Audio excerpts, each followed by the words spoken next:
Good afternoon and welcome. Happy Father's Day 2021. My name is Renee Gamau and I have the privilege of being your MC this afternoon. Now, it is the nature of these kinds of meetings that we would always start a little bit late because you know the best laid plans by men and mice often go awry. Now, there's something I learned from my English teacher.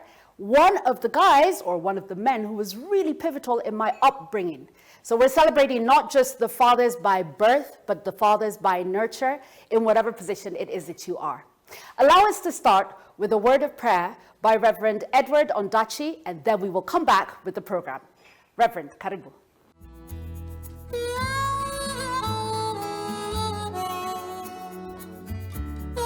Allow me to say a prayer for us as we usher in this amazing event for fathers. I feel extremely privileged to be able to lead us in an opening prayer. So let's do that as we begin. Let's pray together. Beloved Father in heaven, we are so grateful that you give us the privilege to be fathers and dads. And on this day that is open to celebrate fathers, to remember, to reminisce, to reflect, to challenge ourselves, we want to pray that you would begin this event with us. We want to pray for everything that we will discuss here, full of laughter, full of joy, reflection, even some pain, that, Lord, you would allow that the event would be uplifting to us and brings glory to your name. So we dedicate everything that's on our program this afternoon to you, that it will reflect exactly what you intend for us to discuss this afternoon. For we ask it with thanksgiving. In Jesus' name we pray. Amen. Amen. Thank you so much, Reverend. So first of all, I just want to say a huge thank you to you for having logged in this afternoon. I know that there's any number of things that you could be doing on a Sunday afternoon. Instead, you have chosen to log in and to join with everyone else who is celebrating, who is commemorating, who is talking about, who is thinking about their father. Now, it is the role of the MC to create a context for this afternoon. So please allow me to do so. Fathers are such a controversial figure. When we put out this event, we had no idea the rawness and the honesty that was going to come from you and from so many who have reacted to us saying, shall we put together a Father's Day special and celebrate our dads? Now, the strangest thing is that this event has been organized by two single moms and, in my case, someone who didn't even grow up with a father. God decided to take mine when I was less than 3 years old. But here's what I have gotten over the years, not just now that I'm older, but even as I was growing up. That a father is not just the man who sired you. A father is all the men in every stage of your life, whose kindness, whose strength, whose generosity, whose power, whose clarity, whose word over your life, whose rebuke and whose crazy games, including from time to time throwing me on a zip line without any kind of safety whatsoever and just pushing me off the tree. Those, they make up who we are, and they deserve to be called dads. So you may be watching today and you're not a father by having given birth, but have you spoken life into someone? Are you raising someone's children who you call your own and who you invest in every day? Are you a provider, a protector? Are you just present in a way that allows for that male energy to be in their lives? I want to tell you, as the adult child of a father who went to heaven a number of years ago, I could see that quick calculation about to happen, that you make such a difference. And we celebrate you. Now, given everything that fathers are, and in many cases, what they haven't been, despite our desire, our want, or our need for them to be that, given everything that those we have given birth with, the baby daddies, are, and sometimes are not, here's my invitation to you. That this afternoon you allow yourself to be in the safe space where you're completely vulnerable. What do I mean by vulnerable? That you allow yourself to be courageous enough to go to those places, those deep, dark, dank, sometimes slightly moist, wet, damp, hurting little places where if someone presses you by word or by touch, you go ouch, or you get defensive, and that you allow yourself to bring down those defenses for long enough for you to see the man who may have hurt you as number one, being human, as number two, having made a choice in his past that is not necessarily reflective of who he is today. And if you would give yourself a second chance, perhaps that you would give him a second chance. Or, even if you may not, that you'd be open to the possibility that sometime in the future, you could see a very messy or a very difficult relationship as something other than just black and white, right or wrong, us versus him. For the fathers who are on today, and for the fathers who may be watching at any time during this recording, here's my invitation to you. Fatherhood is such a complex thing. Heck, I'm not very sure that anybody understands it. When we did our Mother's Day event, it was really clear. She made the food, she beat us when we were wrong, she gave us a hug, she led us along our way, and therefore we knew what to celebrate about mothers. But for many, we're not so sure what to celebrate about fathers. And as a father, especially if you're not a father in your child's life right now, there's so many places for you to be. You could be feeling wronged. You could be feeling like you are the victim. You could be feeling that you did something so wrong that you don't deserve to be forgiven, and you don't deserve to be in their life. I'm not going to argue with the circumstances of what happened or what's happening right now. All I'm going to do is invite you to consider this, that God didn't make a mistake making you, that God didn't make a mistake putting you in their lives. And even though you may have made some mistakes, and may have made some mistakes, that you can step away from blame long enough to take responsibility for where you are now and say, the future does not have to be dictated by the past. Is it a crazy thing to ask for 2 hours? I know it is. But let's just play. It's 2 hours only, and then we get to go back to our lives, right? So, here's how the rest of the day is going to go, or the rest of the program is going to go. In a short while, I am going to invite our convener, an incredible, amazing human being who just would not be stopped by no, and who just kept saying, you know what? If there is just one of us who is logged on, we are doing this event and we are celebrating fathers. You'll meet her shortly. We'll then have a poem by one of the gentlemen who I have had the greatest privilege of following on Twitter. He doesn't pay me for this, but I keep telling everyone, you've got to follow Rick's Poet, aka Onyango Otieno. Rix is R-I-X-P-O-E-T, by the way. Why? Because he speaks of incredible pain. He speaks of surviving one of the things that is the most horrible that any human being could ever go through, and yet finding himself as a human and as a man. And beyond the poem, we might just drag him back in. You never know. Then we'll have a testimony by someone who has recently lost her father. And I know that in these times of the pandemic, very, very many of us are in that situation. Celebrating her dad and what he meant and continues to mean to her. Because you see, daddies aren't just for the boys, they're for the girls as well. And then right after that, we will go into a panel session. But before we do, we'll give you an opportunity to also let us know what it is that you celebrate about your dad. So, a couple of protocols. First of all, on Zoom, kindly keep your mic off. We're going to ensure that the mics are off, but please make sure that you do as well. In the chat where you're able to put your comments, your queries, your questions, please be very respectful. Be respectful of others, understanding that what they state is their version of their reality at this time. But also be respectful of those who are not on so that we do not expose undue hurt. And also to yourself.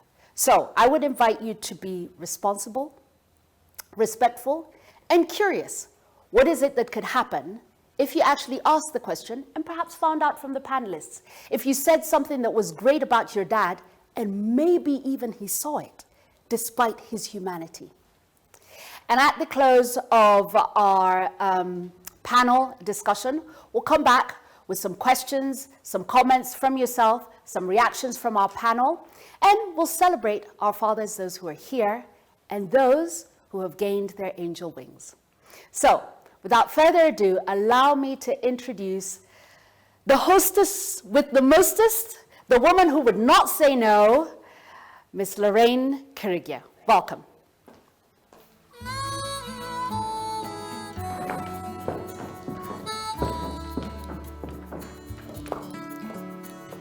Sorry.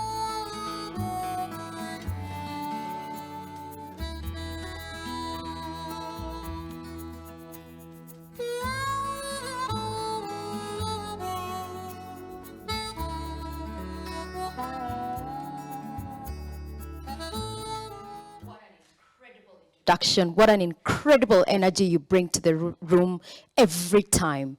Hello, everybody. My name is Lorraine Kirigia. I am the founder and the chief visionary officer of L, that is Epic Lorraine Life Events. L is an events management company that organizes life-defining events that cut across all the seasons of life, from the day we are born to the day we depart to our rest.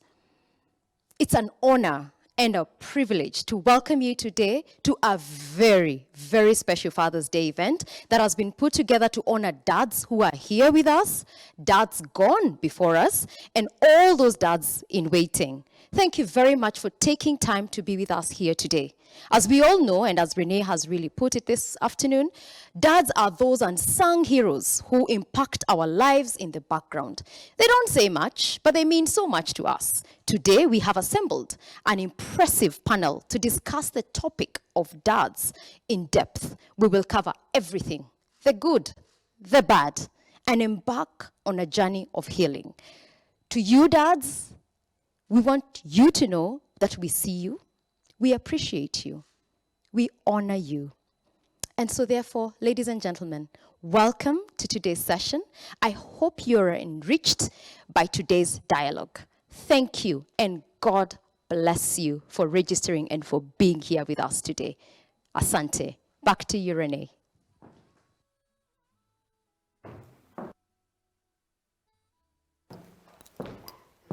Thank you, Lorraine. And just to let you know, by the way, we're at Pertel Studios, who have so graciously allowed us to be here. And of course, as you can see, we've got such amazing sponsors. These are brands that believe in fathers. And I think there's something to be said about that in this age. So, up next, I do have to call you at some point Onyango Etienne, which are his M-Pesa names, by the way. But I so know him as Rick's poet. Come.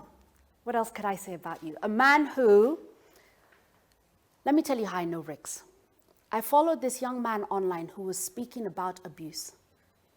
And then I found out that he wants to create safe spaces that men and boys who have been abused, whether it's GBV or indeed it's sexually based abuse, where they can go and find a place of peace, of quiet, of rest, where they can find themselves, and where they can find healing from the violence. And you and I know that if there are people who are really not spoken of, it is boys and men who have undergone sexual violence.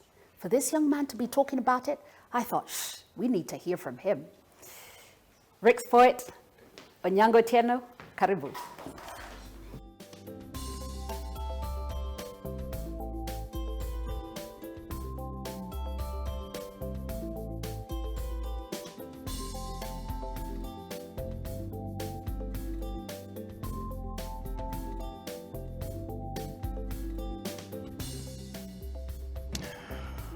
I'm going to recite a poem I wrote a while back, just when I had come out with a story that happened to me when I was 20 years old, having been sexually abused by our house manager, and realizing that we do have so many boys and men living with wounds they've never really talked about before. But this poem is really an invitation to the many, many, many silent, voiceless lives of boys and men who have never really found a language to articulate the nature of who they really are. The title Come out, boys.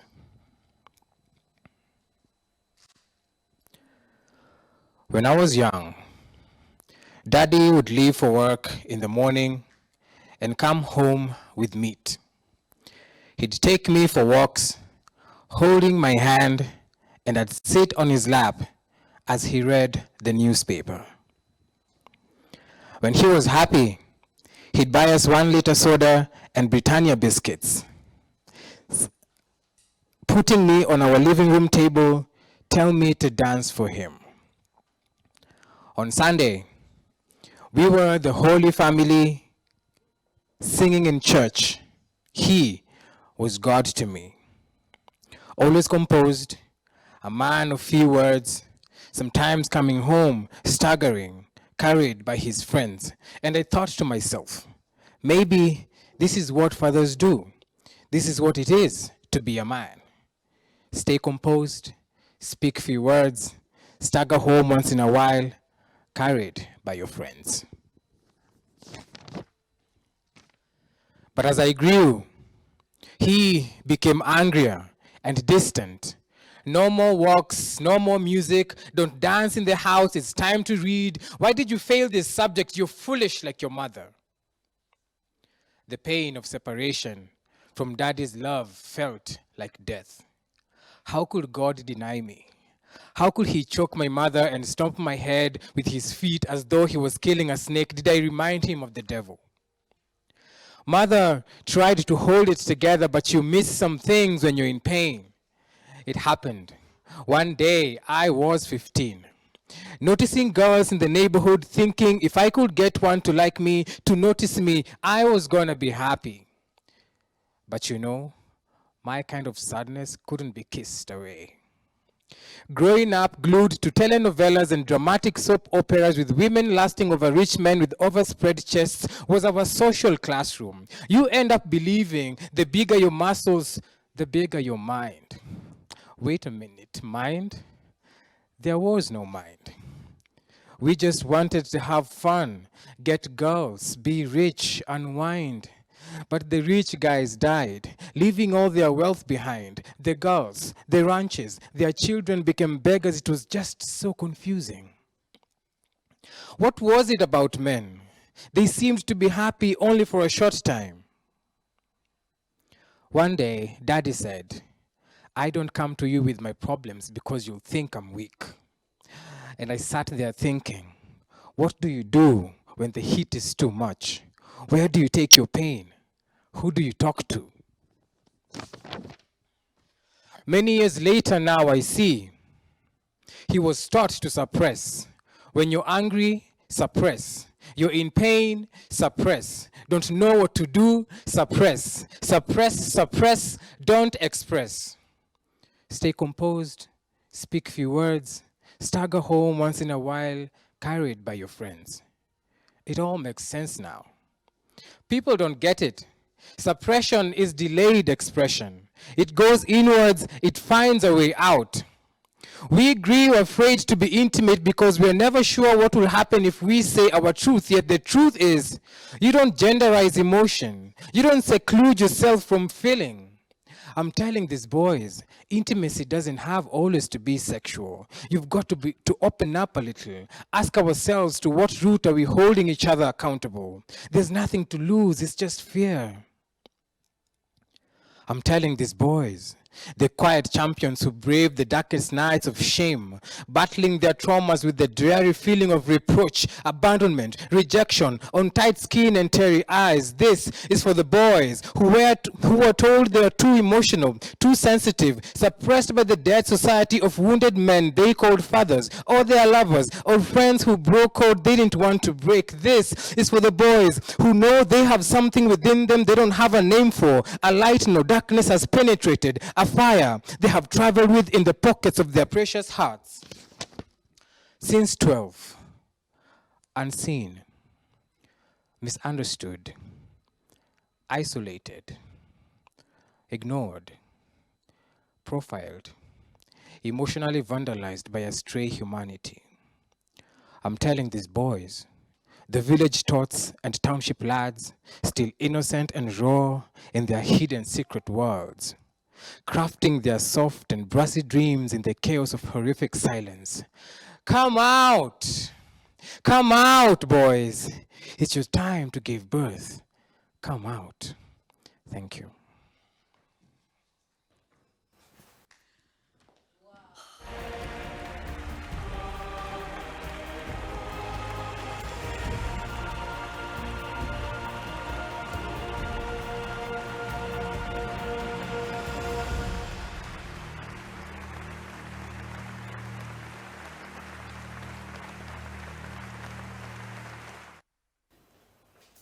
Wow, isn't he incredible?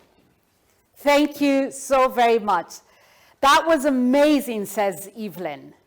And I saw you, DJ Delight, just catching on that suppressed emotion is suppression. And wow, I'm lost. I'm completely lost for words. Mash, I see you. Mash Katenya and Rachel Muihaki, how are you? Evelyn Kasina. Denyangoi, who am I giving shout outs to? Jim Gige, wow, Newton Monene, Jennifer, Jeffrey Ola, thank you so much for joining us, and so very many others. We appreciate you being on here. I'm still choked up, to be honest. I'm still choked up. I've got to just hold on a second, because I just need to organize this for myself. Rix, that poem is coming by WhatsApp group to me, quick. Right, now that we've sorted that, let's get back onto the session. Yeah, I'm that kind of hostess. I'm keeping it real, and I certainly hope that you are too. So here's the thing. Very often, we talk about the loss that boys have when their fathers are not present. But we don't talk about the loss to girls. That fathers actually have an impact on how girls' self-image is, on their body image, even on their grades, on how daring they are, on how they view men and what they allow in future relationships. For that and so much more, and for what her father not just meant when he was in his physical life, but continues to mean even today. Welcome, Yvette Ondachi.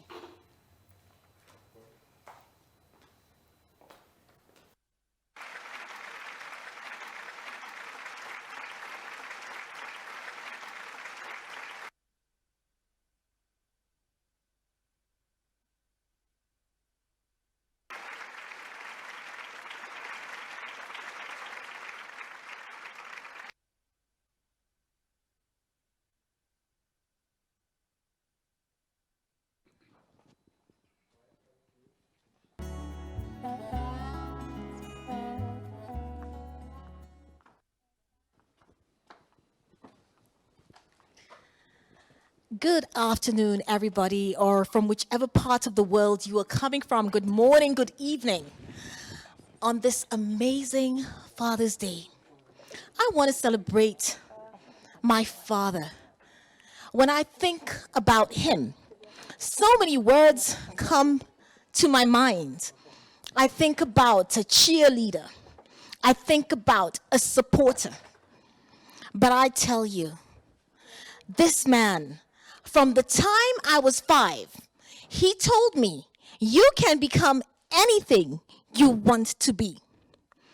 That confidence that he instilled in me became a part of who I was. And you know, I started to observe, and I said, show me a girl who is confident, and I will show you a girl who has an amazing relationship with her dad. And you know, the thing is, my dad passed away last year in October after bravely bearing a battle with cancer. But I realized that my celebration of his life is not limited to only when he was alive. Dad was an encourager. Dad was a friend. Many times we equate dad to the provision of physical things. But you know, if I could keep it real with you, there were times and seasons where provision was difficult and our lives changed. But you know what? What about the emotional presence? Dad was always there. when we had that opportunity for that emotional connection. And I remember when I became a mom for the first time, Dad was there with a photographer taking a photo of his first grandson. I remember when I wanted to get married and I was pretty young. I was in college and Dad came to see me and I told him, Dad, I want to get married. I got married 2 weeks after graduation. And Dad smiled and said, why don't you finish your exams and let's have that conversation after that? I remember Dad walking me down the aisle. I look at the photos and what I see in his face was pride. As his children, we were his pride and we were his joy. And I celebrate that. So why am I here today? I am here to speak to men. The impact that you have on the life of your child will determine the level of confidence that they have, will determine the way they relate with others. When I met my husband at a pretty young age, the relationship with my dad just came to play. It comes to play at different times. And the thing is, Dad was supportive, always supportive. And, you know, it's kind of like early days because it's not even a year. It's just about 9 months since he passed away. However, I said, I will celebrate him. I decide to celebrate him. You know why? I am my father's daughter. I am his legacy, and I will tell his story. You have the opportunity to bring positivity to your children, to the people that you interact with. Be like my dad, who brought positivity, whom I celebrate, and whom I always will be truly grateful that I had the gift of all these years. So I don't look at what I have lost. I look at what I have gained. So, to all the men, fathers in waiting, fathers that are here, and fathers that have gone, happy Father's Day, and may God bless you richly.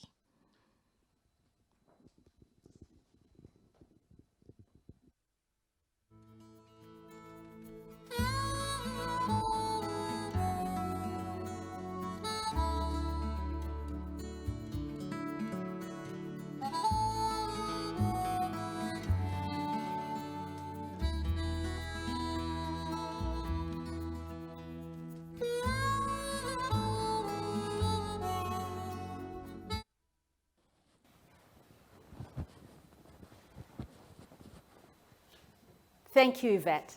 Do you know what I just found out about your father? He raised a very courageous girl and someone who is complete enough to be able to speak with that kind of courage and to celebrate him so soon after his departing. And so we honor you for that. Thank you. And we honor you, especially those who have just lost their fathers and are still in that moment of mourning. Now, the next part of this is the bit where we get down and dirty.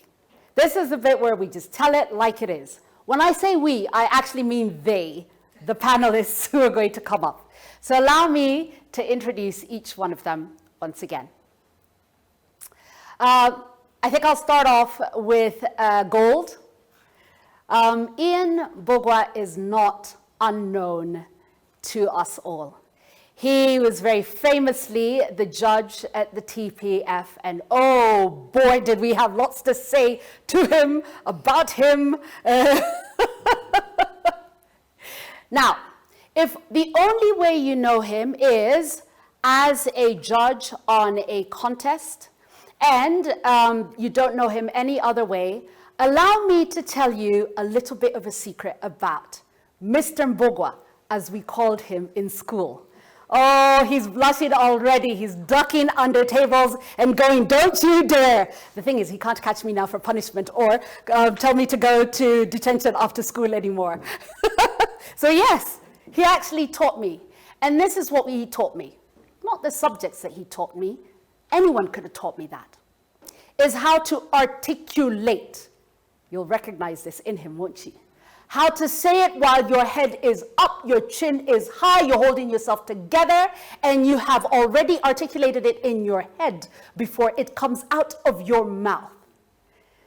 What he may not know is that as he was saying this to a little girl in primary school, he was shaping the woman that I would become. And he was giving me the confidence to be on stage. So what you see now is part and result of what that man put into a wee little girl, knee-high to a grasshopper, all those years ago. Men, you make a difference. And our second panelist is a man who himself has not been scared to take on something that is controversial, to speak to people who are hardly spoken to fight against the suppression that Onyango Otieno spoke of. Pastor Simon Bevy is no stranger to many of you as well. With Man Enough and the Transform Nations programs, he goes beyond the safety of those verses in the Bible that give us comfort and grace and joy and hold us in that place where tradition can take over, and he pushes men to be more than society has defined them as. He pushes nations to be more than the sum total of our history and our past. So that's our second panelist. And I know that we were probably going to be throwing him under the bus on this one, but you heard Onyango Otieno and a little bit of his story. But what you may not know is just the amazing power of this young man, a visionary who is clear on how things could be, not just for men, but through men to our society. We need to hear more from him. Now, our moderator this afternoon is none other than the gentleman who opened us in prayer earlier on this afternoon, our Reverend Edward Ondachi. Now, here's a thing that you don't know about Edward Ondachi. Oh yes, I've got secrets on all of them, by the way. He's actually a really good fine artist. And if you ever just gave him canvases and a whole lot of material, a little bit of music, some paints and materials, and some time, this is the man that creates absolute worlds on canvas and more. So yes, he does do the preaching, but trust me, the things that he creates with his hands and in his mind, story for another day. So, welcome to our panel. Enjoy. Now, here's the thing, a couple of rules. Write your questions, comments in the chats. We'll be grabbing them and we'll be putting them to each one of the panelists as we go. If you've got a specific question for one of the panelists, do let us know which one. Remember, responsible, respectful, curious. Enjoy.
All right. Good afternoon, everybody. My name is Edward Ondachi. As you were told earlier, it's such a great privilege of mine to be able to moderate this panel of very, very great people. It's been an amazing Father's Day so far. Let me tell you the calls I have received. It should be Father's Day every day. I've been given so much attention today. It is amazing. I am joined on this stage by these amazing men. I am a father of 2 and 1 adopted son. I'm joined on this stage by Ian, who's actually a granddaddy of 1. And Simon and myself, we are still looking forward to the grandfather stage. And then Onyango Otieno, the poet. Thank you for your poem and for being with us here today. Very touching and very, very moving. We're going to be getting into those issues in just a while. Welcome, guys. We're just going to have a discussion. I've laid out some questions that are pretty much down the field of what you do. But the idea is to really be very open and very honest about our experiences and where we are. I grew up in a family of 7, and I'm a 5th born in that family. I had big brothers who are very talented, who honestly, I felt like I grew up as an underdog in my family. I was told that I was not even supposed to be born, because after my dad had 4 children, it wasn't his idea to have more. But then I was born after that, so I'm a subject of great debate. But growing up at home, my dad was not a bad guy, but I was not brought up by him. I was brought up by my big brothers, and I followed after their values, which were not good values. My dad was fairly busy. He was a good provider, but I didn't pick my values from him. My dad didn't teach me to ride a bike. He didn't teach me manners necessarily. I copied more after what my big brothers were doing. After my mom passed away in 1994, I was 24 years old. I didn't feel a big connection with my dad, and I wanted to go on doing my own things.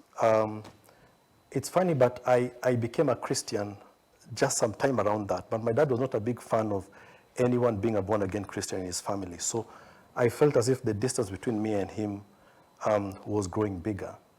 But after my mom died in a road accident is when I began to discover who my dad was. And I think I only knew my dad in my adult years for about 13 years before he passed on in 2007. And I don't even know how to define the whole issue of fatherhood. I've read a lot about dads, and I looked at some of the things I struggled with during my teenage years.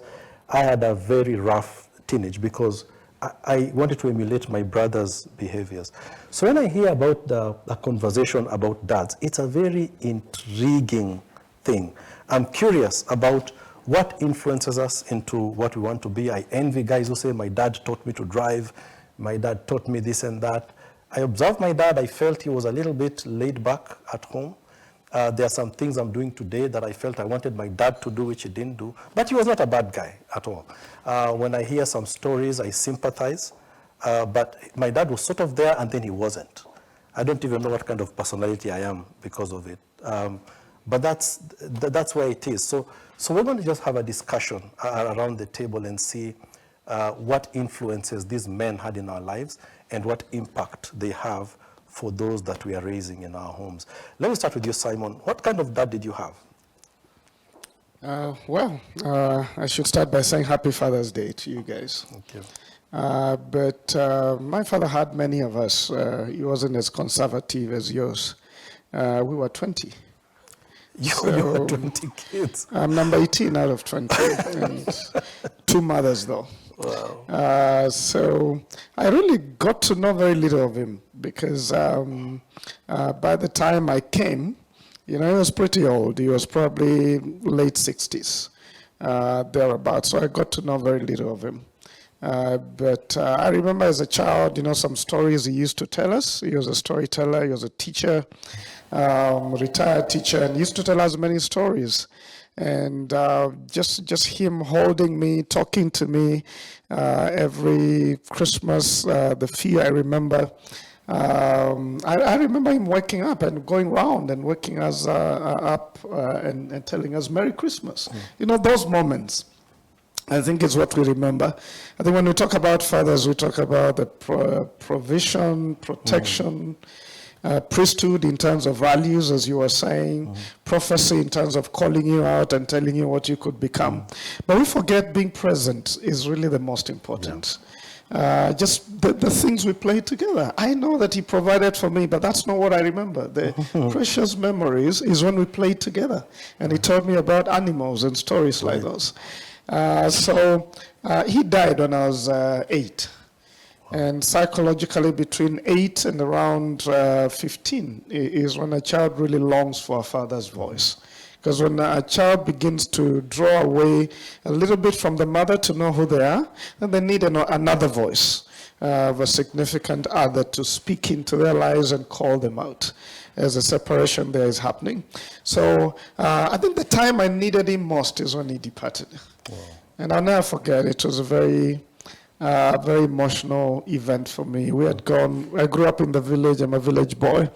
We had gone to the river to play, and then quickly we were called home. And the first time I saw my mother crying, wailing loudly. And to me, the world was over. And he tells us, your dad has just been hit by a bus at the road. We just live next to the road. So I go and see him lying there. It was traumatic for me. At first I thought maybe he's going to wake up at some point and come back to us. I mean, he's been the rock, he's been the tough guy, this cannot be him. Well, about 10 days later we were burying him in a hall, and I thought he's probably never going to come back. That threw me into a state of withdrawal. I became very passive, I didn't want to talk. I remember being in school and I was never once, punished for making noise. Those days they used to have noisemakers. Right. Ian must have been one of those, but I wasn't. And it's because I didn't want to talk to anyone. I just felt if I begin to talk about myself to anyone, they'll begin to ask me about my dad, and I just didn't want to give that story. So I withdrew, and I became a very quiet boy all the way to high school. And I remember in Form 2, I had such a father hunger. I was just wishing I could get a dad figure who could give me a hug or talk to me. I was really missing him. So it was 1st June. I remember when he died, and I was just in school and crying and all of that, just missing him. And I went to class, and the music teacher called me to the front. And he said, well, you did music very well. And he celebrated me. And yet, he was like, my brother Ian here, all of these devils. And he hugged me. I remember because I felt things just pricking my smooth skin. And it felt so good.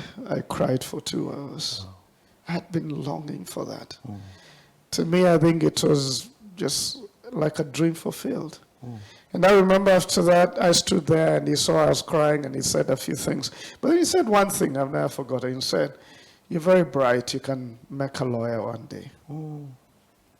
I took those words because, every child wants to hear affirmation from the dad. And this is like a dad figure. He's not close to me, but he's the first adult man to give me a hug and affirm me. And I said I'll become a lawyer because of him. I became a lawyer. I'm a lawyer today because of that voice, of that teacher. And he became a father figure. And after that, we interacted some. I interacted with different people. But I think for me, what I remember about Dad is just those present moments. And then his departure. And then a season of hungering for a father figure. And how that music teacher saved me in a big way. And no wonder I do what I do. It's because of what happened that day. I've given 1 million hugs to people after that because of what happened to me. Simon, you have said stuff that is worth publishing in a book. We're going to return to a lot of insinuations that you've put in that statement. There's a lot in that. It explains a lot about what you do. So we'll come back to that. Ian, I'd like to ask you, who you are today, who we know you to be, how much of that is from your dad? A lot of it is from my dad. You see, there's always something you can learn from your father. either because he does it or because he doesn't do it. So you learn a lot. And all the things he did, I have tried to do. And all the things he didn't, I have tried to do. So looking back, there are many times I'd look back and see what he would do that made me happy, made me proud. And that's what I try, that's what I do. And then I also look on the other side and see, what did I miss so that I do not repeat as a father? Yeah. So you can learn a lot by seeing what somebody does and also by what they do not do. Yeah. Yes. Can you tell us something you didn't do that you're doing? He wasn't always present. And that's one thing I believe is very, very important. A father is not just to sire.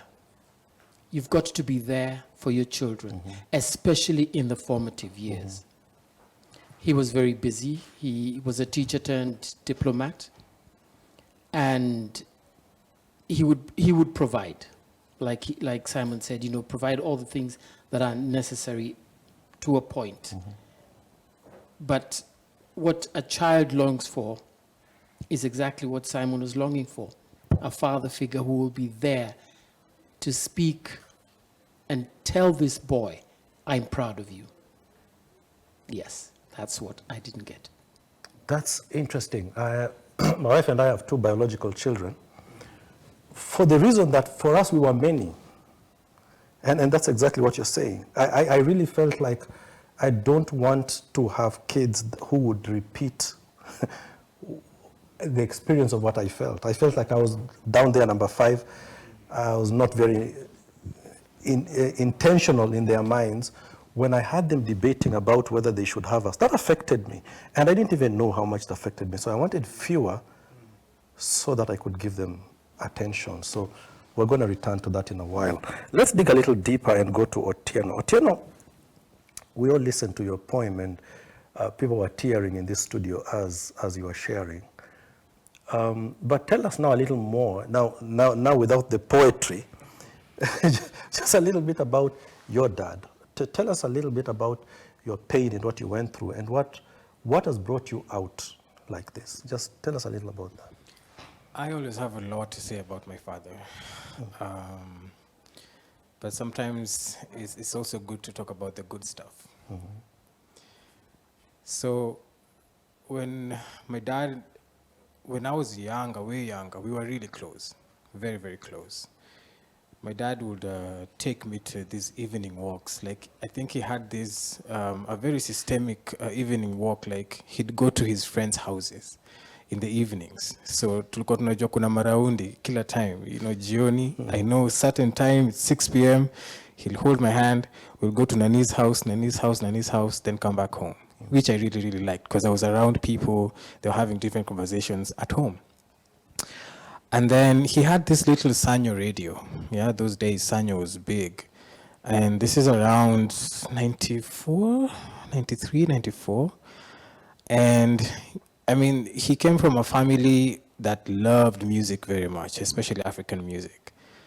So Rumba and Lingala was the thing, So my dad would every time Diblo Dibala would play, he'd put me up on the table and tell me to dance for him.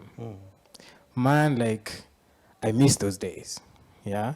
And, I'd shake my body because I'm doing it for daddy, And every time it was music, like, my memory would go back there and I would just start remembering him, yeah? Anywhere I was. And then we had this thing around 1998 thereabout, where there was a station called STV. They used to bring Lingala music every Friday, I think from either 9 or 10. It was for 3 hours. And my dad's live and I would stop because we would just be bundled together on a couch watching music videos for 3 hours, Lingala, non-stop, And it was a ritual. We wouldn't miss it for anything. But then, as I grew older, And I think the pressures of life caught up with him, and marriage and survival.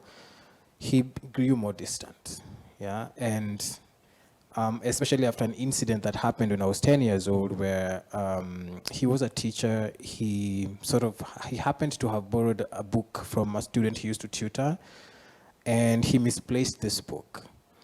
And we lived on Huruma Estate that time. I remember him just coming back home, we had a lot of educational books in there. In fact, I hated just reading because it felt like natoka shule naingia shule ingine, you know. It was hard. So he was searching for this book. It was a Bill Cosby novel, and Bill Cosby was huge again those days. So he couldn't find it, and looking around, I was the only thing that looked like could steal a book. And I remember him asking, "Can your mother steal a book?" What would you answer to that? Can your uncle steal a book? Can the house help steal a book? You're the only person who goes to school here, right? And for me, I mean, Boardmas was just enough stress, man. I was just, 10 years old? It's too much already. Why would I take a whole novel? Like, I wasn't into books like that. And in fact, this incident actually affected my interaction with books, because that was my introduction with, exploring literature, you can imagine. So he starts beating me up. I was used to being beaten up, but that night, things were a little different. So my mother would hang clothes on these telephone copper wires. You know them, the black ones? Like most of our mothers will do. And I mean, they were just outside the corridor, like at the balcony over there. So he walks out, he comes back, and he starts whipping me up with this thing. And my dad would beat you with his soul, man. Like, he was present like that when he's disciplining you. Like, it was just so heavy and just intense. And this night was a bit different from every other day. I mean, you can imagine being so used to violence, so much that when it's more, now you can realize, hey, today things are a bit different. He strips me off my clothes, yeah, and that copper wire was hard, man, on a tiny body, 10 years old, you're a small thing. And 10, 15 minutes into the beating, I'm bleeding, I'm crying, I'm sweating. I'm feeling my body going out, and my little child intelligence tells me, today we have to lie, we did something we didn't do, you know? I was fairly a cheeky boy here and there. I'd steal 5 shillings, 10 shillings, you go buy mutura and patco and stuff like that. A book felt like a bank heist, man, because where was I taking a 300-page novel, you know, at class 6, that was too much at the time. So I remember saying that I took the book. I can't remember where I said I took it. And he looked at me with his very angry eyes and he said, I'll do something to you that you'll never forget. Yeah. So my mom is he's watching helplessly, because you wouldn't touch my dad when he was angry. And dad was really angry that night. So he walks out as if he'd planned all this. He comes back with a sisal rope. So I'm on the floor. I'm still, you know, and he ties my hand. And he walks into the little kitchen that we had and comes back with a paraffin jerry can. Okay, and a matchbox. Wow. And I'm sitting there wondering, okay, what's happening? What's going to happen? Yeah, and he opens the lid of the jerry can and pours some of that kerosene there and smears some of it on my upper hand, left, and he strikes a matchstick, lights it, and puts the flame on my hand. Yeah, so you closer to me, I have this scar on my left hand here. And I think my brain blocked out the pain of that moment, but I felt like something broke inside me, like there was a violation I had no words for. 10 years old, I was never the same again. So for the next 10 years after that, I was just asking myself questions. I mean, if the people at home who I could trust most would hurt me like this, what about the rest of the world, man? What's going to happen to me? You know, and I'm getting into teenage and I have all these things going on. You're expected to act like an adult. You're so confused about your childhood yourself. You don't know what adulthood is like. It's so confusing. And they were still like fighting a lot with mom. So like there were so many things that happened, but in 2015, just trying to cut things short, they had another fight, and I was grown by the time I think I was 26, 27 years old. And I was so fed up with the fightings, right? So I took a chance, and I called my parents to a meeting, which is suicidal, man. You don't do that here. And I mean, my mom and I were a bit friendly with each other, so we talk. But with dad, it was a very big risk. I didn't know what was going to happen. So I sit him down, and I mean, he used to say very crazy things about mom.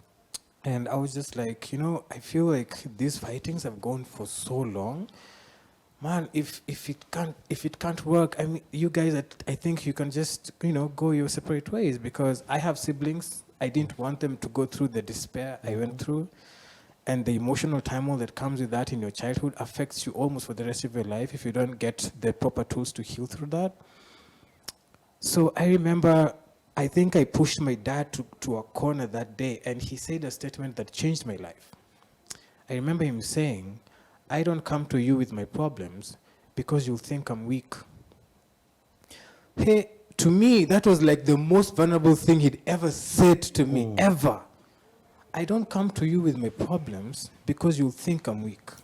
And the first question I ask myself, I've lived with this man for 27 years. He doesn't think I know his weaknesses. He doesn't think I see him like that. To him, he's God, he's a perfect dad. But I've seen his weaknesses, and I embrace them like that, But there's a performative thing that, he's hiding behind these walls. And that's what made me curious. It's the first time I started humanizing him. I was like, there must be something. Because so you got a reaction from him that you are not expecting in that. Yeah. So now something clicked in my mind, and I was like, I want to find out this thing because I want to heal. And I felt like I was carrying his burdens, and I made them mine, which is what a lot of us boys do. Right, that's true. Yeah, you carry your father's burdens, but they're not yours, right? So I started going back and asking for questions, and found out that having grown up in a polygamous home, they were 30 as well, 3 wives, 1 man, and my grandpa happened to have been a soldier in the Second World War, fought for the British in Burma, came back with post-traumatic stress. They didn't know that thing those days. My grandfather was in that same Burma place. Wonderful. Now see, and a lot of African soldiers were just bundled back to their villages, and the war never ended in their minds. So they took different coping mechanisms, and Grandpa just, with a whole city, that village was big, man. We had so many people in there. I hear stories about how anytime he'd get into the gate, everybody just scatters because he'd hurl things at people. He was chaotic and all that. And my dad just picked that up from him.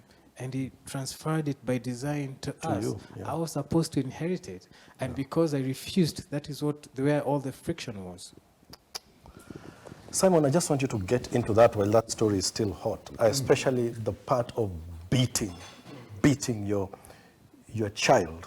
And I know parents who beat up their children, and that's different from discipline. Perhaps just speak into that a little, the effect of being beaten. What does that have on a child, especially at that vulnerable age? You run the Man Enough program, and obviously you have certain burdens. You mentioned before that there's a reason why you do this. Just tell us a little, speak into that situation a little about the effect of just being beaten. Well, before I even say that, and that's a great story, it's just to say sometimes we do these things, as he said, because we don't know what else to do. And we don't want to face our own challenges. A lot of the violent men are violent because they're dealing with something within, or they have carried something from the past, and they think that being vulnerable is weakness. I think it takes more courage to be vulnerable than to pretend that you're okay. Yeah. And I think as men, we need to get to that place where we realize we can't keep appearances forever.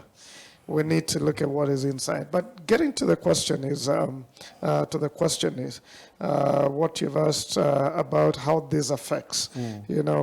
Number one, to a child at that age, they feel like it's betrayal of the person that is supposed to protect you.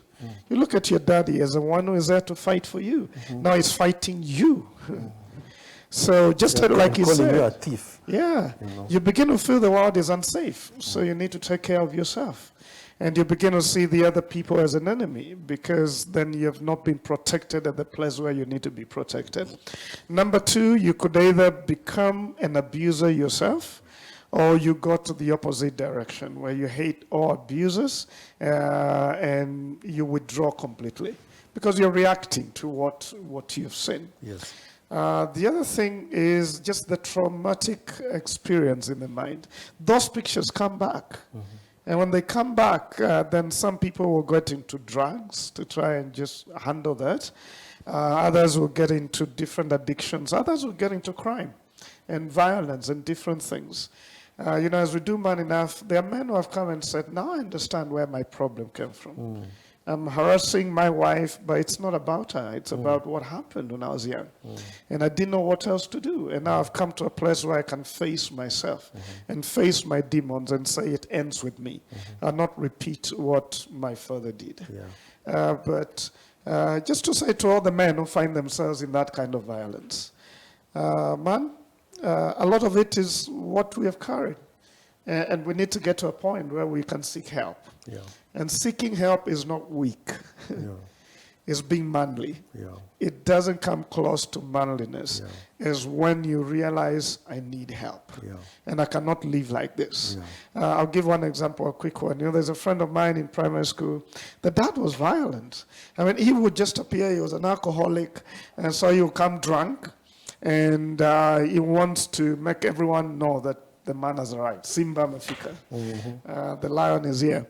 And he would just come and cause everyone to scatter. And then he would go and pull them out of bed, cause all of them to lie down, take up a stick or something, or a belt, and just beat them up until he's tired. They have not done anything. So one day, my friend asked, Dad, what do we do to you every day? He said, I'm beating you for what you might have done when I was away.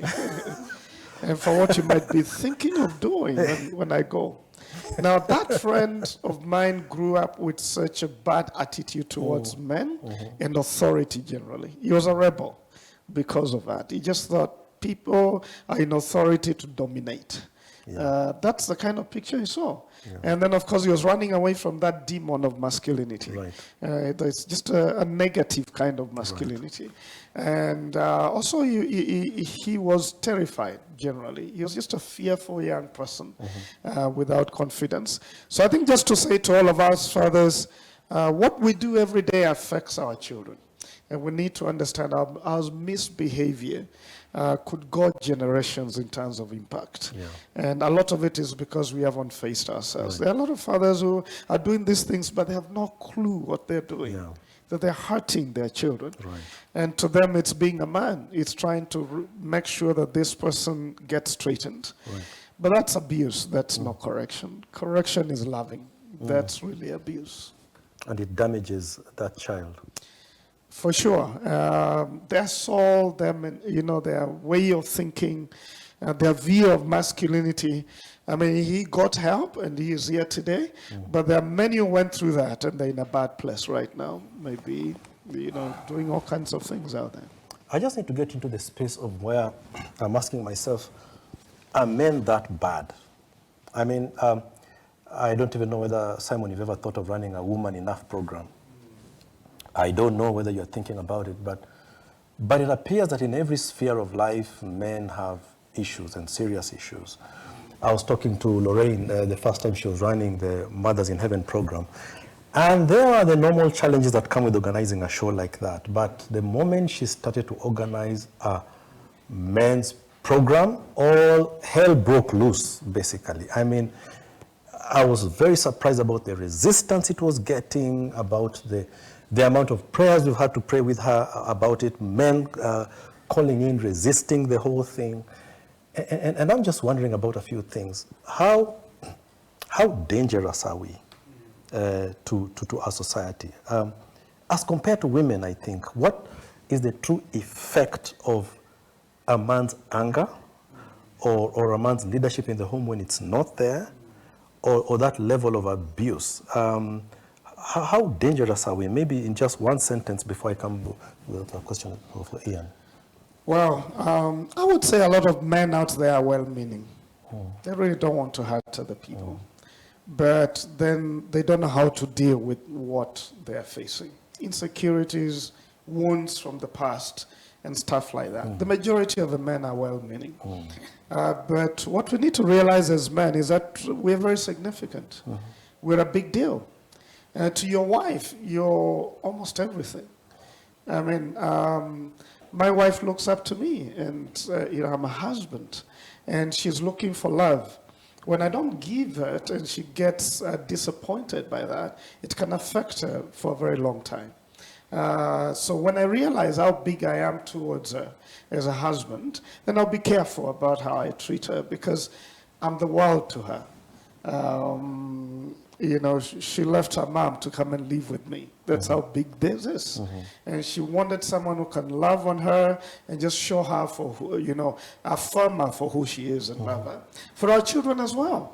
As I said, between around 8, 9, children begin to look up to their dads to really tell them who they are, identity, and then purpose, to affirm them and release them into their gender, into their purpose. Now, when that person you're looking up to give you an identity and affirm you in your purpose and in your masculinity or femininity, now becomes one who abuses you and hurts you, it hurts very deep, very deep. And we just need to realize that we're a big deal to our children. And beyond that, we're a big deal to a lot of people that we get to fall in love with. Right.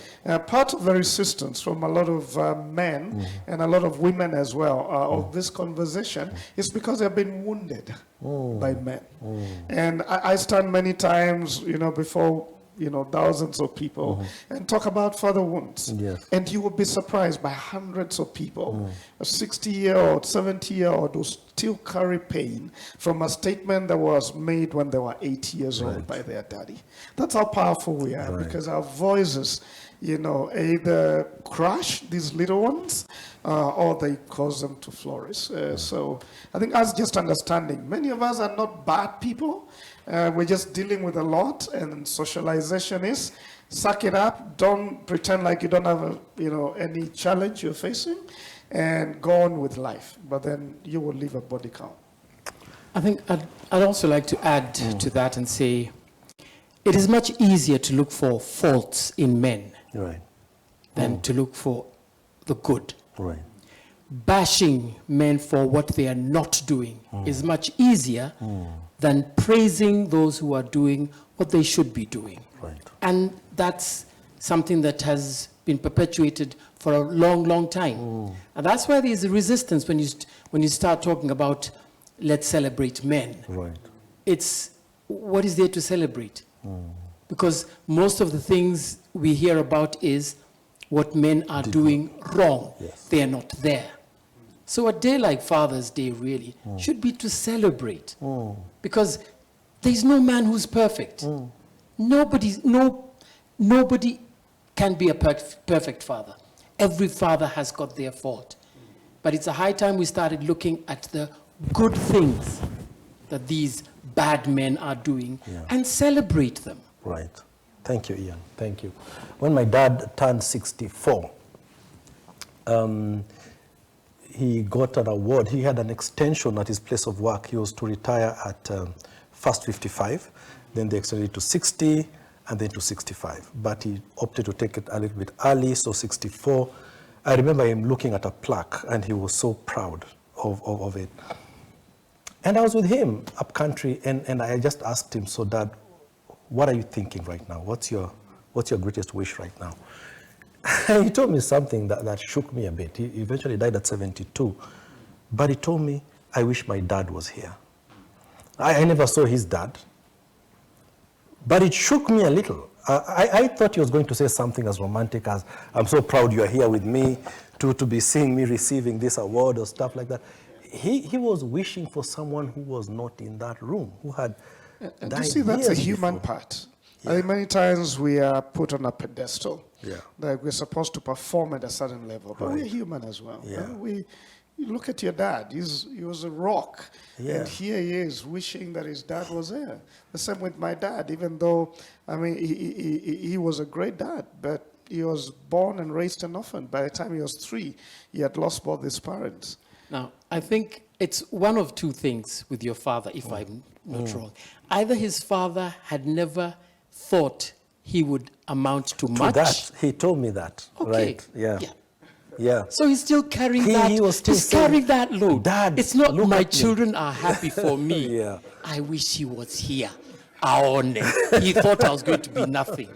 Yeah. It's sad. His dad died without getting to see that. Now, a lot of people have told me coming to this show that you keep asking for us to be available. Now, Ian, you talked about being present because you didn't feel your dad was that. Now, there's a man who asked me, so do you want us to be jobless? You know, are you saying that you want me to be a house dad so that I can be there? What about the pressure of provision? Talk to us about balance, you know, because a lot of us are under pressure to provide for these wives and these children. Even if your wife is working, you still are expected to be the provider. And I think our society puts all this pressure on us. It doesn't matter whether your payslip would look at your wife's payslip and in the morning you find your payslip lying prostrate in front of your wife's. She still has an expectation, and society has an expectation that you will be the provider. So on one hand, we're being pushed to work hard. On another hand, we're being pushed to be available. How do we strike the balance? It is difficult to strike the balance, but you really need to be in a position where you can decide, am I going to spend all of my time at the office working and have no time for my family, or am I going to say, I'm only going to work till this time and I go home to my family? You can decide that. And I don't think there is any boss who will tell you that you've got to work until midnight, until I don't know what. That's not a job you need to be in. You need to come to a point where you're going to decide, am I going to take a less paying job so that I can have time with my family, or am I going to stay in this one and have absolutely no time for my family? And I don't think there's any father who has children and just decides he never wants to spend time with them, really, really. So you must strike the balance. And if you're working, you can't be working 7 days a week and all the time. You must find time to be available for your children and for to be available for your spouse as well. And it is not just, it's quality time. It could be 1 hour, but you have given that child that whole hour to just be with them. It's not a question of you come home at 5 and then you've got your favorite chair, you sit there and you've got your newspaper. That is not being available. And the children are there doing something. That is not being available. You need, I'm home from work, I'm not thinking about anything, I'm just going to spend time with you. And you've got to do it when they are young. Many fathers try and do it much later. When the kids are 16, 17, the father feels I have enough money so I can start coming home early. And that's when I'll start bonding with my children. You can't. You're strangers. How do you start bonding with a 16-year-old, 17-year-old? That is not the age to be bonding.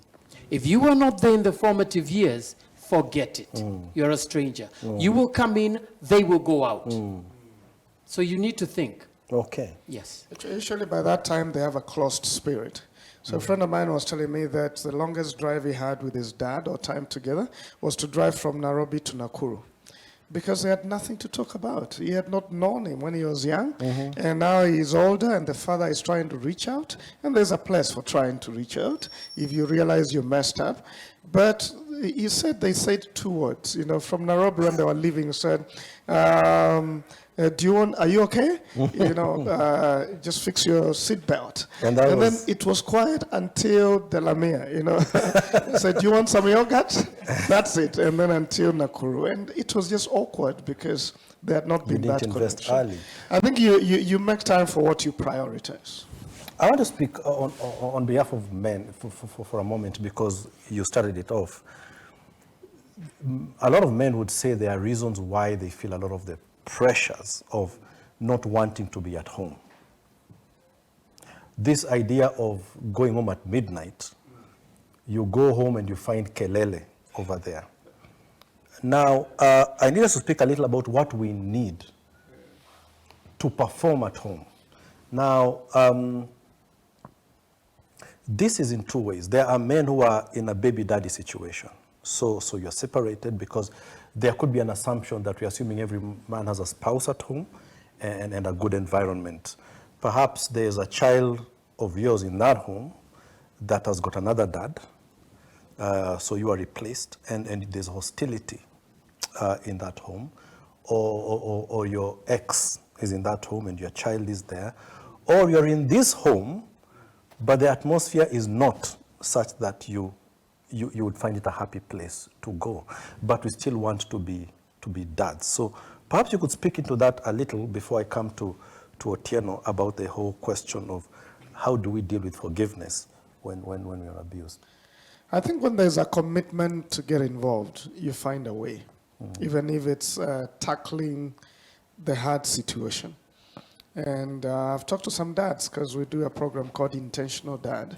And I've interacted with many dads in such situations. Right. And there's one of them who said, well, that woman is impossible. I don't want to go back there. I said, but you have a child there. Do whatever you need to do, even if it's to involve a lawyer. But your child one day will wonder, where was dad when I was growing up? And we actually organized for a meeting, and it was favorable. And now you're seeing the child once in a while, but he had to face it. You can't just run away and say things are bad there. That's not taking responsibility.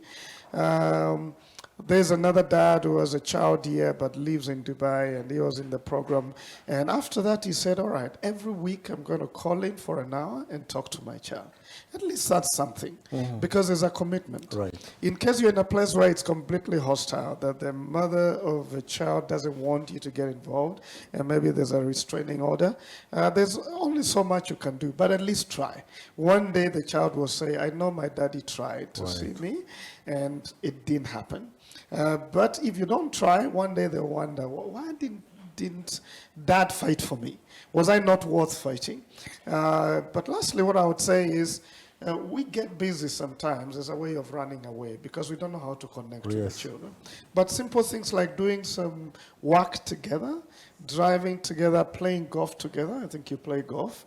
I'm getting there now because my son wants to play, but I'm just looking for an opportunity to be with him as I do that. Playing board games together. Fathers connect better with their children when it's shoulder to shoulder, not face to face. We just find it harder. But when you're doing an activity together, doing a walk together, I do a walk with my daughter regularly. 3 hours, we've talked a lot by the time we get back home. So just creating the time because you value it. If you get too busy with work, as you're saying, by the time you come back, you will find these children don't want to get close to you, but they're very close to their mother. Now you begin to blame the mother. Lastly, I would say to the single moms and those in complex situations, to the degree that you can, allow the father of the children to get involved, unless it's undesirable because of certain circumstances. But if you're wounded and you're hurting and you're angry, for the sake of a child, realize a child has a dad. It's over with you and this man, but for the child, it's not over with them and the dad. So try your best to release your pain so that you can be able to relate with the children. It's just crucial. All right. Ian, do you want to add something, or do I go to Otieno? Okay. Otieno, there are many people out there who you have had the courage to come out and speak on their behalf. And that's why we laud and congratulate you for your courage. Could you talk to us a little about forgiveness? There are people who are resisting this because they feel that the man who did this to me is long dead, and I'm done with him. But they continue to carry that pain with them. Are you able to tell us a bit about your journey to forgiveness? How have you dealt with that? Hey, that has been long. It's taken, that has taken a long time, and I think I'm still in the process. I think the way, for most parts, forgiveness was presented to us was as if ni kama unakata nyama. It's done and then you go. You cut and you go. But it's like a plant growing. It's a process, right? Depending on what happened anyway. After that 2015 incident, when I started understanding what was behind the man, now I could see the wounded child in my father. And that's when the healing started making sense to me. And I started realizing there were things that were way beyond my control, right? But I had control over my pain. I was never going to have control over how he would choose to live his life. And that took a lot to accept. Because as a child, you're like, but me, I want my dad to be this way. I want my dad to be that way. I was very angry, very, very angry. I used to text him very long messages, telling him nasty things about what he'd do to my mom and what kind of a father he is. And I was so angry, justifiably so, because I mean, the kind of damage that was made on us was crazy, yeah? And so I think in my subconscious, I was looking for answers, yeah? I was looking for men. In fact, for me, it was my maternal grandfather that was that father figure to me, because he was the most gentle man I had ever known in my life. Very just silent, you know, very affirmative. He was loving and all that. And because I didn't find that in my dad, it's a bit hard, you know, to know, okay, where do I look for love? What kind of a man do I want to become and all that? So I remember when I was going through therapy, and my therapist told me two things that changed my life. And she said, one, you have to mourn the dad you never had, dead or alive. Mourn the father you never had. And the second thing, mourn the childhood that was robbed from you. Yeah? Because you can only control how you want to lead your life, how you want to manage your emotions, how you want to navigate your present and your future. I can't change my father. I want him to have peace. I want him to have healing. But I don't have the command or energy or power to tell him this is the way. I can only operate from a point of love. And what I realized was, if I continue with this anger and bitterness, I'm the one who's dying out. I'm the one who's fading off. He's continuing with his life. In fact, there's a Zimbabwean quote that says, the axe forgets, but the tree remembers. Yeah? He forgot about this incident. Yeah. In fact, the bits of my story I didn't share is I'd run away from home. I became a street child in this town, Nairobi, at some point. I was shoplifting and being paid 20 shillings to carry things for people, until somewhere I was found at some supermarket and mob justice was done on me. I'm a miracle. I survived a lot of things. And I carried all of that just saying, I ran away because of you. I have these scars because of you. I feel this way because of you. But at some point I realized there is another place I wanted to go to.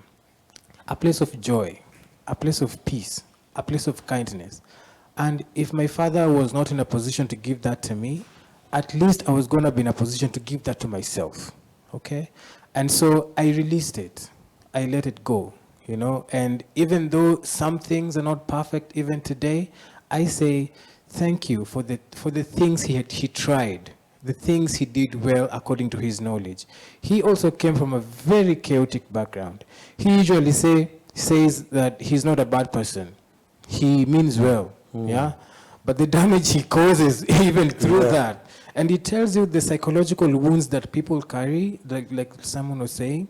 You actually don't have the knowledge of doing it differently, because that's all you saw. If you saw chaotic is all you become, unless you go the extra mile to do something different. So I said, that transgenerational trauma ends with me. My dad may not understand it. I talk about these things. They see me on TV, on radio, and all that. Sometimes he talks up, you know, like when he sees me on a magazine, like, hey, nimekuona kwa gazeti, hey, nice story, blah, blah, blah. I know in his subconscious somewhere, he might be thinking about it. But I say this to people. People imagine that I hate him very much. I love my dad. I want the best for him. I want him to get the same healing I am getting today. I want my mom as well to get the same healing I'm getting today.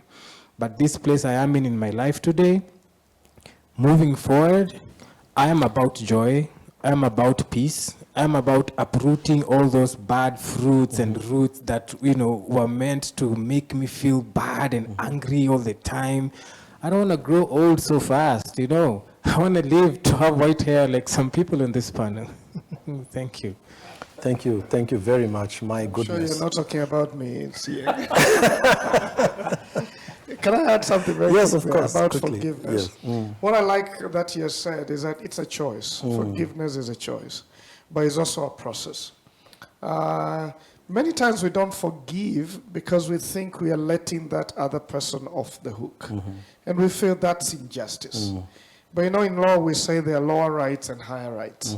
The lower right is to hold on to your heart and unforgiveness and hate, but you miss the higher right of freedom. Right. Forgiveness is when you decide, I want to be free. Right.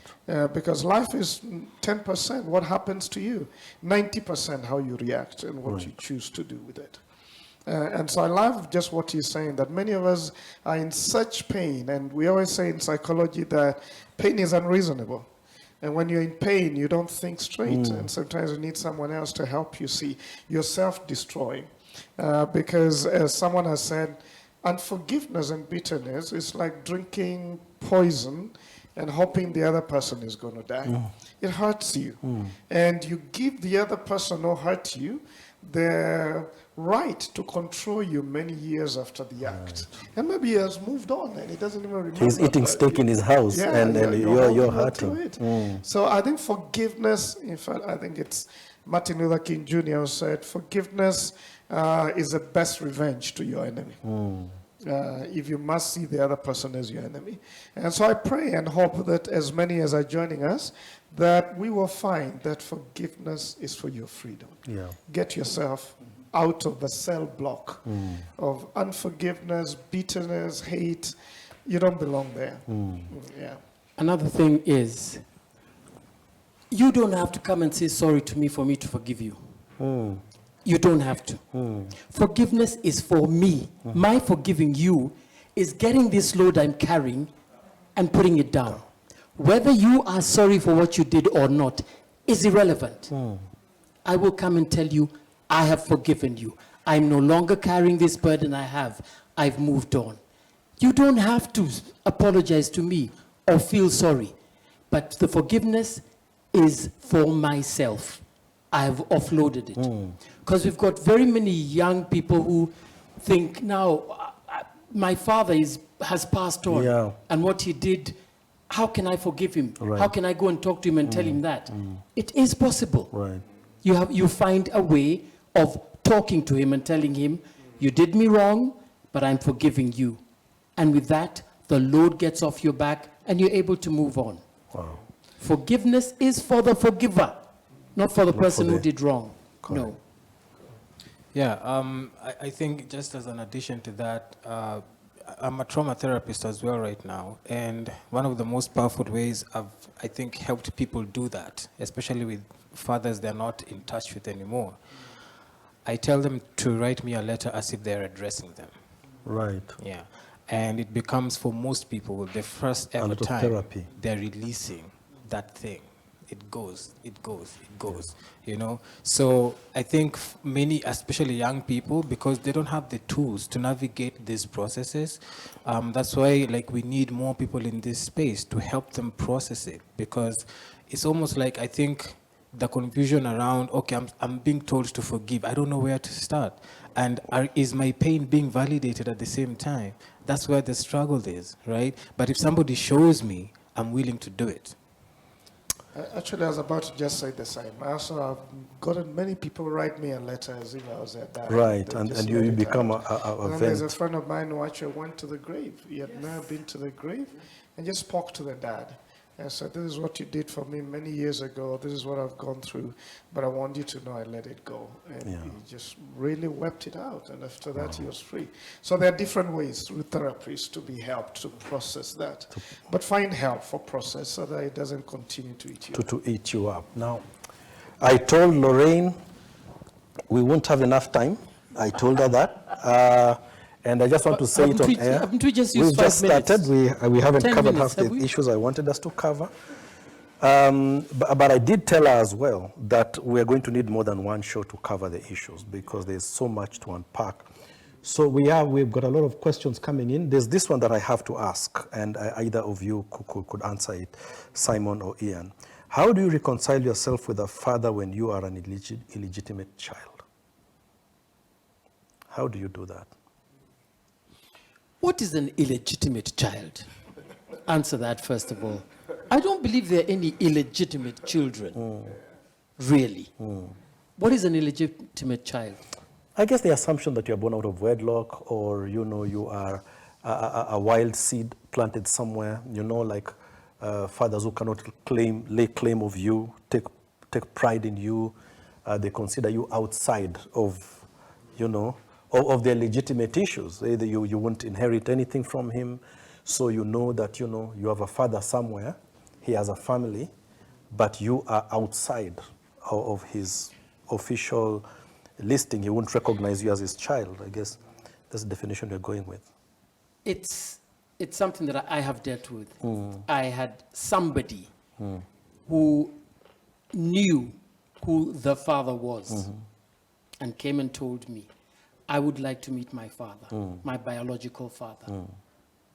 And I arranged it, and they are now tight. Whoa.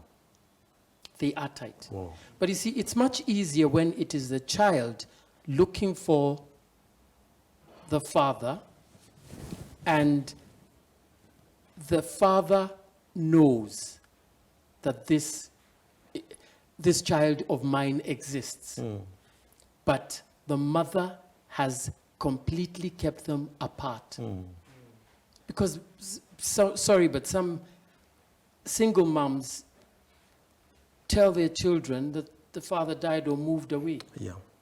Which is not right. Sad. Which is not right. Right. So once you find out who it is and you try and get a meeting, because it is something that will nag you for forever, really. You'd rather go meet up with him and talk, and then he denies you or whatever, and at least you know you did your bit, other than just stay for years wondering.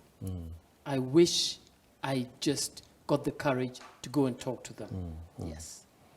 Simon, briefly? What I would add to that is that, and it's true really, nobody should consider themselves illegitimate. Other people may put that on you. It's up to them. But you're legit. As a child, whatever mistake was made, you're legit. What I wanted to add there is that every child is looking for 3 A's: acceptance, affection, and affirmation. And many times you feel like, I'm not accepted because my dad doesn't want to say I'm his child. And I've dealt with many people like that. And you cannot force your dad to accept you. But you can self-accept first. That accept yourself for who you are, and then you can find acceptance in other relationships if that is not working. Because there's one as well, Ian, I've seen many fathers reconcile with their children. There's one who recently, a lady, when she was 39, it was the first time she met the dad. And it was very emotional. But I've also had some circumstances where the dad said, I don't want nothing to do with you. And it's very hurtful, but then you've got to accept this is a reality. Relationship is for 2 people, and if it doesn't want that, and that's why, seeing a counselor really helps. Right. Therapist. Then you get to deal with that and come to a point where you can come to health and just say, he has made his choice, I will make my choice about myself. And so if you feel you're in that place where you want to know who your dad is, and for some reason he doesn't want to get to know you, I would say walk with someone to deal with that rejection, because that rejection could take you very far. Right. But it begins with accepting yourself. You're a human being, you're unique, you're a person who is worth of love, and you shouldn't let that circumstance define the rest of your life.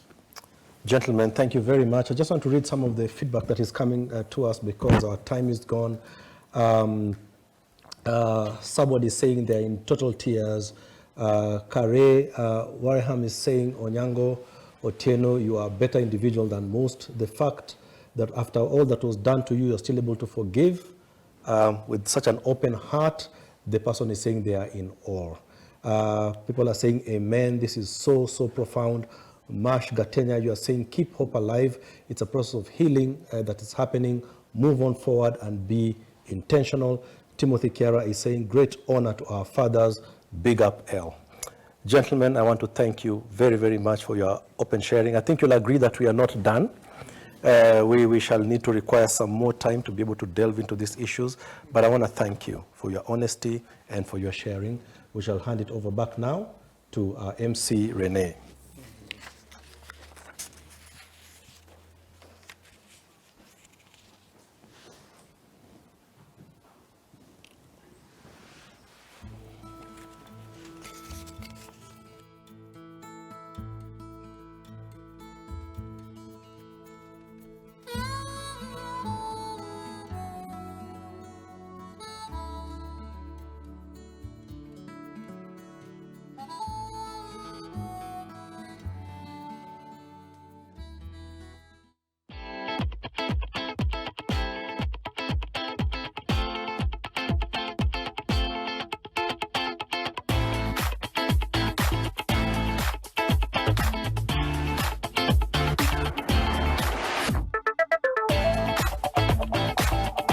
I want you to just step on that platform and tell us what makes you a Velvex super dad. So if you do that, we have a little surprise for you. We love Velvex. We use it at home because we are a smart family and I'm a smart dad. Super dad. I'm a smart Velvex super dad. A Velvex super dad is that I'm able to take care of my kids, and the kids bring joy to my life. And my son Malaki, like now he has a Velvex tissue that he uses to wipe his nose. I would say I'm a Velvex super dad because I don't mind cleaning up the really big messes.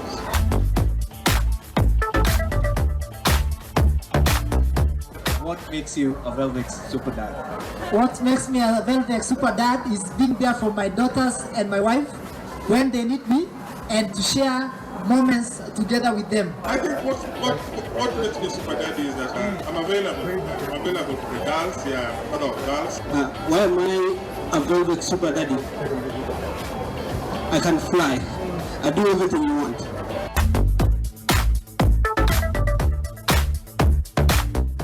But I can promise you on behalf of all the other dads, we just want to do the right thing and just make everybody around us feel very happy. When it comes to being super dad for Super Velvex, it's because I have been providing these Velvex this thing to my family for better hygiene, better care, better health and everything. So I believe that's what makes me super dad. What makes me a Velvex super dad? We love Velvex and we've grown up with it. Velvex tissues are the best, and the wipes as well. What makes me a super dad to you? Each morning, I would always wipe you in the morning with your face with a Velvex towel. I will always make sure that you're smiling. I'll always make sure that you go to school. I'll always be there for you. I'll play with you. And most of all, I will celebrate Happy Father's Day with you. And you'll always take photos of me as a super dad. And I'll always remember your birthday. And I'll write it somewhere. And when you feel like crying, I'll always buy you the Velvex tissues to have fun with you. Velvex tissues are the best because we are a smart family. We love Velvex and we've grown up with it. I'm available. I can fly. I'm able to take care of my kids. I don't mind cleaning up the really big messes.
My word.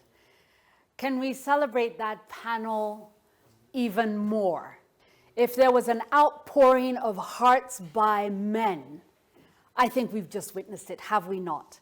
And all of your comments coming in, Onyango Otieno, you're a much better individual than most. The fact that after all of this was done to you, you're able to forgive with such an open heart, I am in awe, says Carrie Wareham. Christine Ambetsa saying, Ian, she's asking, does it not mean that higher paying jobs automatically mean more or less time with families? And asking all about that balance. What is the balance? And you know, I can even hear it almost in Ian's voice, sort of saying, you've got to figure it out. Isn't that exactly how he'd say? Mash saying, oh, that comment's moved back. Mash had a lovely comment.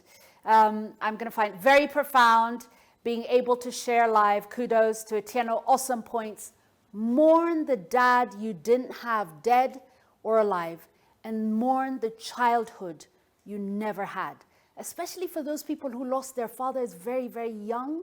My mother once told me, I lost my father, I said this to you earlier, when I was 3. She said when I was 15 is when I mourned him. And that transition that Pastor Simon Bevy spoke about that time when you're moving away from your mother and you're wondering, who are you? And to be left with a complete blank, not knowing anything about him, not really having experienced him, and having to make it up for yourself. So for everyone who did lose their father when they were so young that they couldn't remember, I think what God gives you is a great imagination, because we get to have the best dads ever.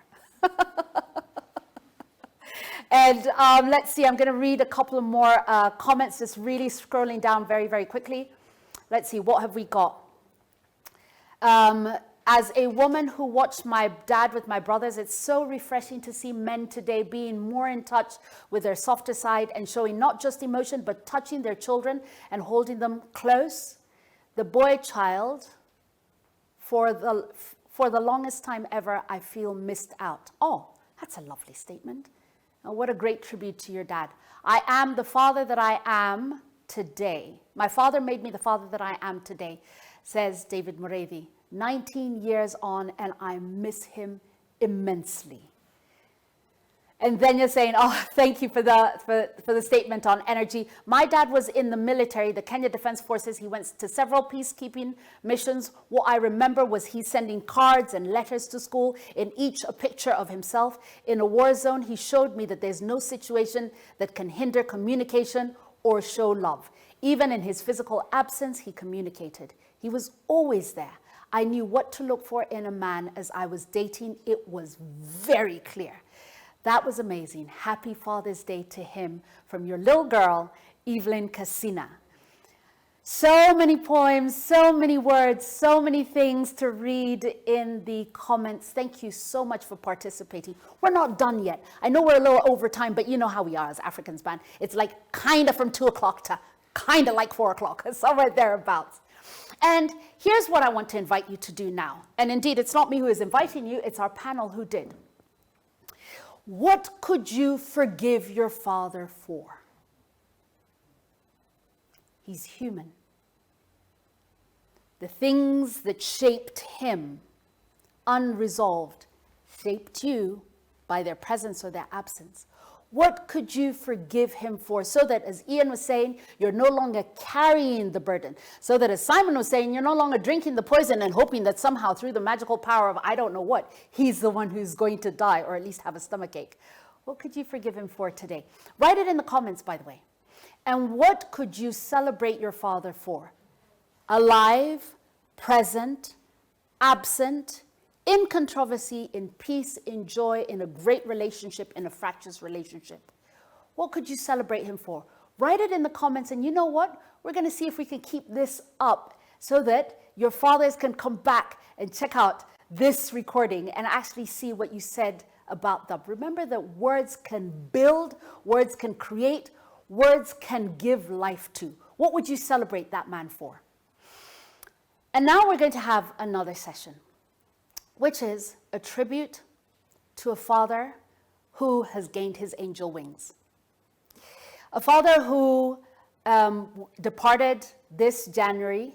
And so once again, it's a real act of courage for the man who is about to come up to speak of the man that shaped his life, that gave him life and made him the man that he is. And right after that, we're going to go into the tributes that some of you sent to us. Photos of your fathers who are here on earth, fathers who are looking on from above. And here's what I want you to do as you're watching these. In the comments, in the chat, say your father's name or type your father's name and write to him. Dad, I honor you for.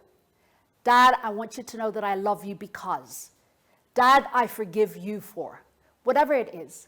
And here is my promise back to you, is when I come back, I'm going to give voice to as many of them as I possibly can, so that the fathers who are with us can hear, the fathers who are not with us can somehow receive it, because I believe in spirit, and that we can really celebrate these men that we call dad, father, or Baba Nani. So, allow me to bring up onto the stage an incredible gentleman celebrating an amazing father, Anthony Moneki.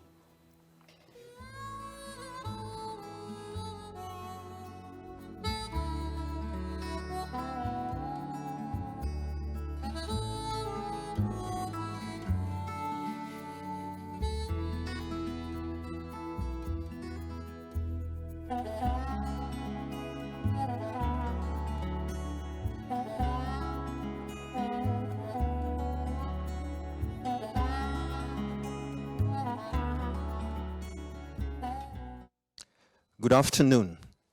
I want to begin by first celebrating all the fathers. My brothers, I want to celebrate you. Being a father is not something that we were taught. It's something that we have learned on the job. And that you have the courage to keep learning, to keep engaging, I want to celebrate you.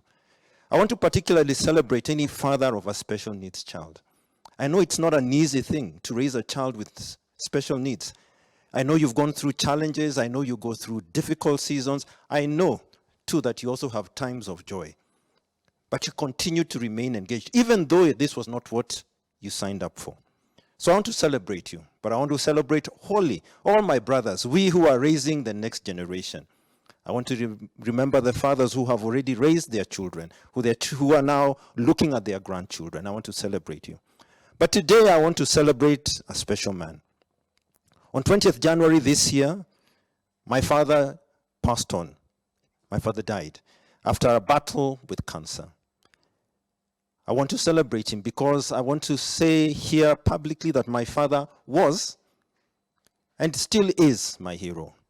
He's my hero because I found that he had the courage to do the difficult things that needed to be done to be a father.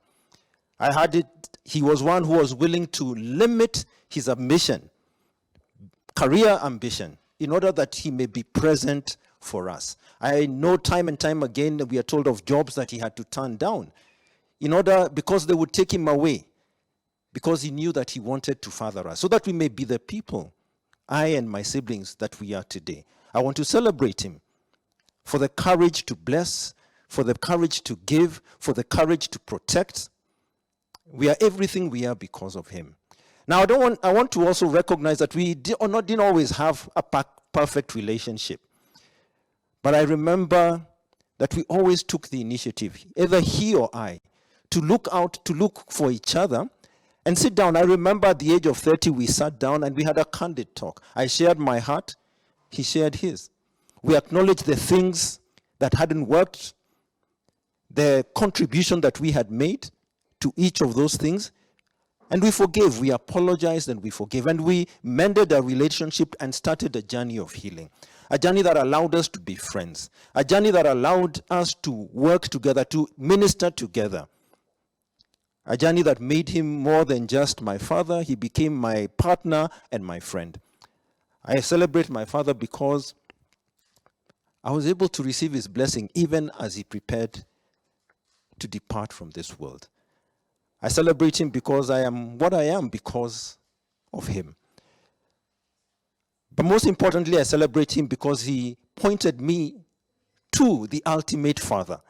The person who allows me or who's given me the strength to stand here today. If it wasn't for that father, And I'll call him a prodigal father. And I think when I say prodigal, most of you think waste.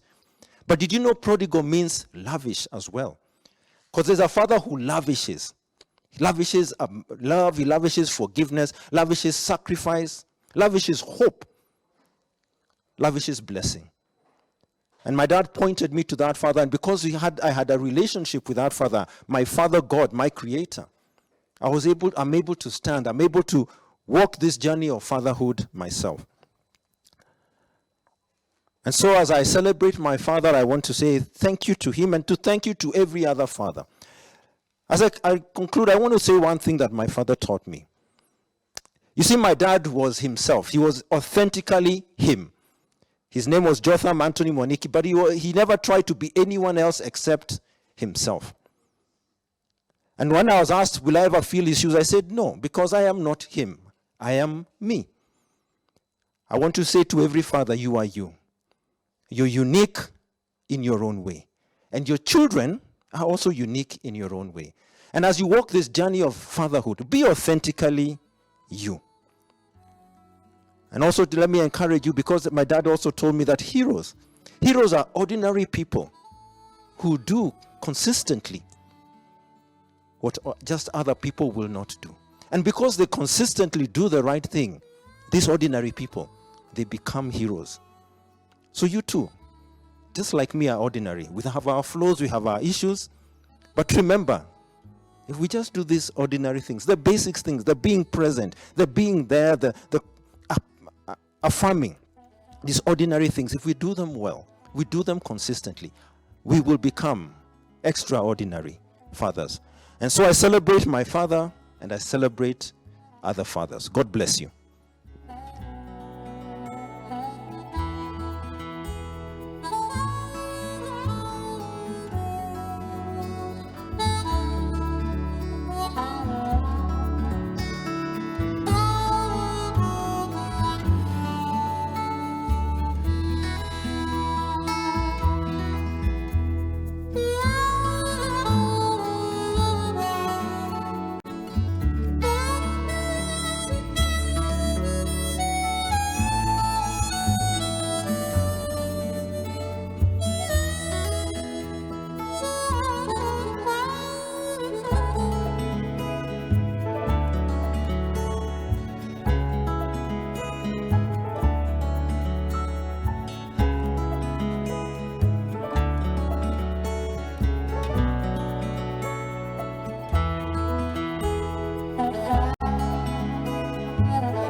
Thank you so much, Anthony.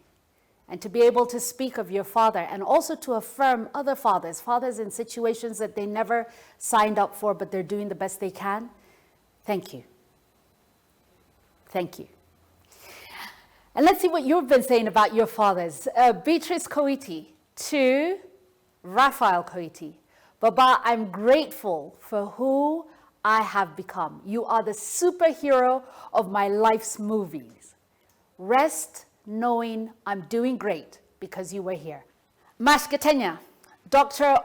Odinga Odwol, for being fully present in our lives, for being the disciplinarian in our lives, for giving us an identity, for being the voice of reason medically for us, our friends, and the whole community around you and around us. Kariwaram, I celebrate my father for the little things. The Sundays we spent together at Holy Family Cathedral, praying together. The Sunday afternoons spent listening to Leonard Mambom Botella and laughing together. The weekends spent boating at Uhuru Park, the bonding that took place when we spent time at Gong Racecourse, both scared to get on the horses, but still doing it. Mr. Peter Joroge Wangi, rest in power. Christine Ambetsa, I celebrate you for the very brave fight you put up with cancer. You were extremely brave. Christine, what's your dad's name? Let's give voice to it. Thank you to everyone who has sent their tributes. Now I'm going to ask you to take the next brave step, especially for you who have fathers here. No matter your relationship, because you are the courageous one, because forgiveness is for you, and because love can be present in your life, no matter if it's present in someone else's, I'm going to challenge you to take your phone and send that message to your dad. Let me tell you something. As someone who lost her only parent last year, there's a finality that that passing has that makes nothing else matter except what you said and what you didn't say. Let them think what they will, but on your side, be clear. Take your phone, send that message, maybe even seek him out and let him know. Christine, thank you for letting us know his name. The late Reverend Livingston Ambetsa. Kenneth Kaimenyi. My father, Bobwa, I celebrate you for encouraging and pushing me to achieve excellence.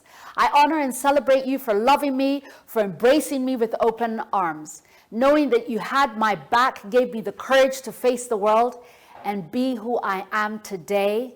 Rest with the angels. Beautiful. Now, there are some for whom this may have opened up wounds that you're still struggling to close and have left a gaping wound somewhere that you really need to move forward with. That you're committed that the pain of the past is not going to be the story of the future.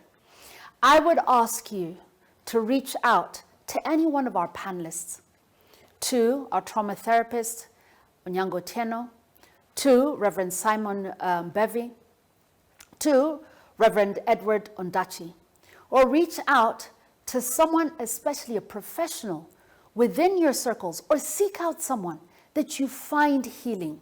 That this Father's Day gift to yourself be that there is an end to the pain of the past and the possibility of creating a different present and a different future for yourself, for your father, for your mother, and for your children.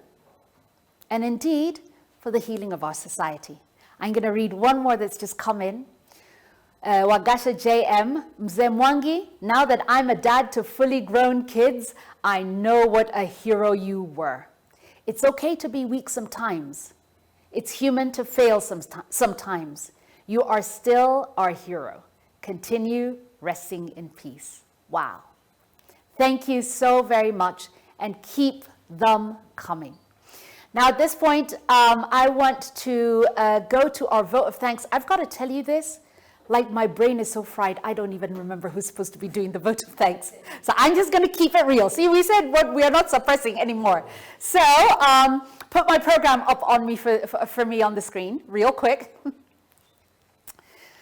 Gosh, isn't that a moment, hey? And what a wonderful way to celebrate dads. I want to give a shout out to all the fathers in my life. Yeah, particularly my uncle, Givenji. He had no reason to be. There was no obligation. But I remember one day when I was about 14 and realizing that we're not actually related. And I asked him, because he was the closest thing we had to Dad, and I asked him, Uncle, why are you in our lives? We used to go to their shags, by the way, as though we were related. We used to go, their grandmother used to beat me as though I was her actual grandchild. And I asked him why. The response is what made me the kind of friend I am. He said to me, I was not a friend to your father for his lifetime. I was a friend to your father for my lifetime. When I told him, I'll always take care of your people, and he told me, I'll always take care of your people, when we were drinking somewhere at a bar, I meant it. And until the day he died, that man was the closest thing we had to a father. Perfect? Oh, hell no. Present? Oh, hell yes. So who are you celebrating? And now I want to ask in one after the other, in quick succession, so I can go and sort out my makeup and like put myself together again. For a vote of thanks from Terry Jerenga. And Terry, after that, for Lorraine Kirigia, who has put all of this together. And who, by the way, just in case, let me like just mulika other people, is in the corner weeping as well. Huh? Don't let them sit behind the camera over there, like fixing their makeup and come looking. No, we were all weeping together. So I'm throwing people under the bus. And then Lorraine, you will invite Pastor Andachi for the closing prayers. So Terry, karibu.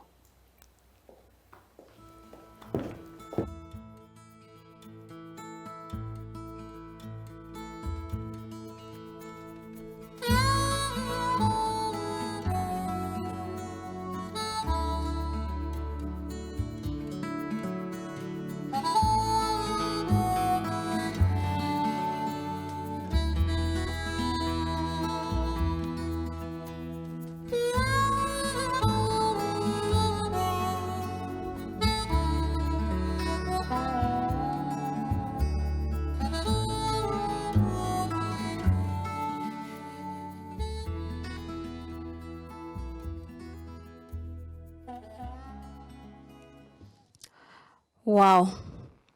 I think the opening statement for today is, wow. I don't usually run out of words, but today the men have literally taken the words out of our throats. And I can only say thank you. Thank you for your vulnerability. Thank you for your honesty. Thank you for your love. Because by being here, you have loved other men. And we are honored to be your daughters and to be your spouses, your wives. Today truly is an honorable Father's Day. So my job here today is to give the vote of thanks, and I would like to begin by thanking God, our Father, who has made all these things possible. Our theme today is healing, and no one can heal like God the Father. I'd also like to give a thanks to our sponsors, starting with Safaricom, who have sponsored this occasion and shown that dads are important. Safaricom cares for you. I'd like to thank Salvatore Di Francesca, who also dress up dads, and if you want to get your dad something nice, something memorable, please visit the village market. I'd also like to thank Tamka, who have done the design work for us. Everything you're seeing, all this beautiful background, is Tamka, and we thank them for that. I'd like to thank Chandaria, who also went a mile ahead and gave an honorable gift to some Boda dads. Thank you, Chandaria. I'd like to thank Plan B International who have kept us online. We've been digital because of Plan B. Thank you very much. I'd like to thank Portal Studios. That is where we are standing. That's where this beautiful, beautiful session has been held. And I'd also like to thank, very importantly, L, this is a calling from God. Lorraine, you have started a journey where we cannot stop what we've started. It's an epic, memorable journey. Thank you for putting this together, and thank you for honoring our dads. I'd also like to thank our very vibrant MC, Renee Ngamau, for all the life and light she has put into this session. Thank you. I'd like to thank our panelists who just put time aside and came and shared, starting with the moderator, Reverend Ondachi, Pastor Simon Bevy. You know what he's doing out there with Man Enough. I'd like to thank Ian Bogwa. You know, he is truly a teacher for life. He still, you know, he still has that presence from back in the day. I'd like to thank Onyango Otieno for the poem and for the sharing. And I think we have learned a lot from him. I would like to thank all the viewers, everybody who has streamed online, everybody who has liked our page, who has shared this session. And I'd like to thank the ones who have plugged in and been part of this session. I would just like to say thank you. Thank you for honoring fathers. Thank you for being a father. And thank you for everyone who has made a decision today to change the kind of father that he will be going forward. God bless you all, and look out, we will have much, much more. Thank you very much. Bye-bye.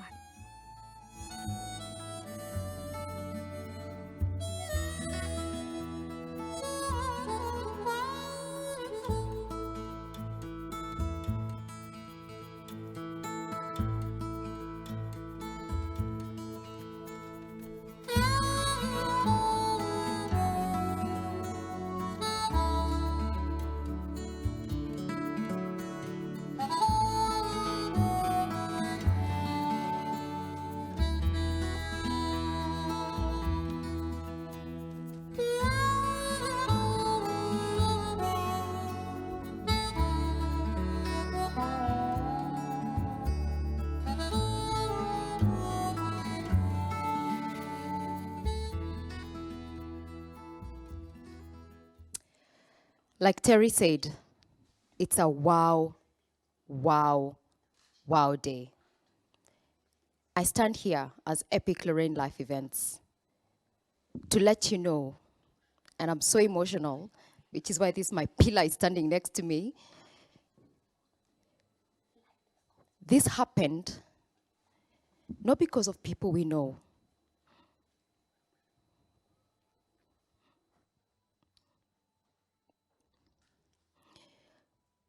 This happened because of God.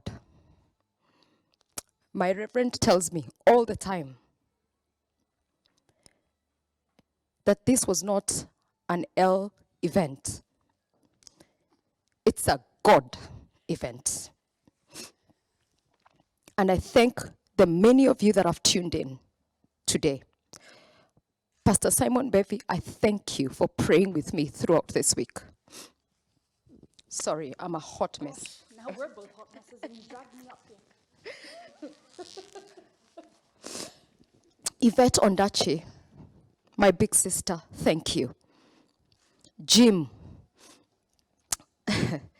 Tamka Art, man, thank you, my brother. We grew up together. We come from way far. I'm not here to redo the vote of thanks, no. I'm just here to thank the Almighty. This has been the toughest thing I've organized. I have fought battles I did not imagine. There has been resistance I never saw. DJ Delight, thank you, my brother, for surprising me this afternoon playing live. Anthony Mwaneki for the courage to beat all the odds and everything it took for you to be here this afternoon. I honor you, my brother. Everybody who has sent in your pictures to honor your fathers, Thank you. God bless you. We celebrate them. The absent fathers, we pray that when you get to watch this, something will trigger. To the young men who called me this week in pain, I pray that you reach out to Pastor Mbevi and to Pastor Ondachi, or to another person that you're free to reach out to. To the women hurting, you are single mothers to your children. And everybody who wished you a happy Father's Day, tell them, you're not a father. You're a mother raising your children. You will never be a father. And to each and every person, Sarah Migwi, Protel Studios, we stand here because you have allowed us to. God bless you. And God bless each one of you. All I prayed we come out of this here today with was healing, forgiveness, and then above all, we get to celebrate our daddies. And I pray one of those three things has resonated with you this afternoon. So God bless you. Renee Ngamau, I love you and thank you. God bless you.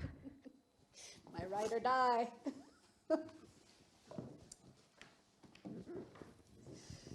Reverend.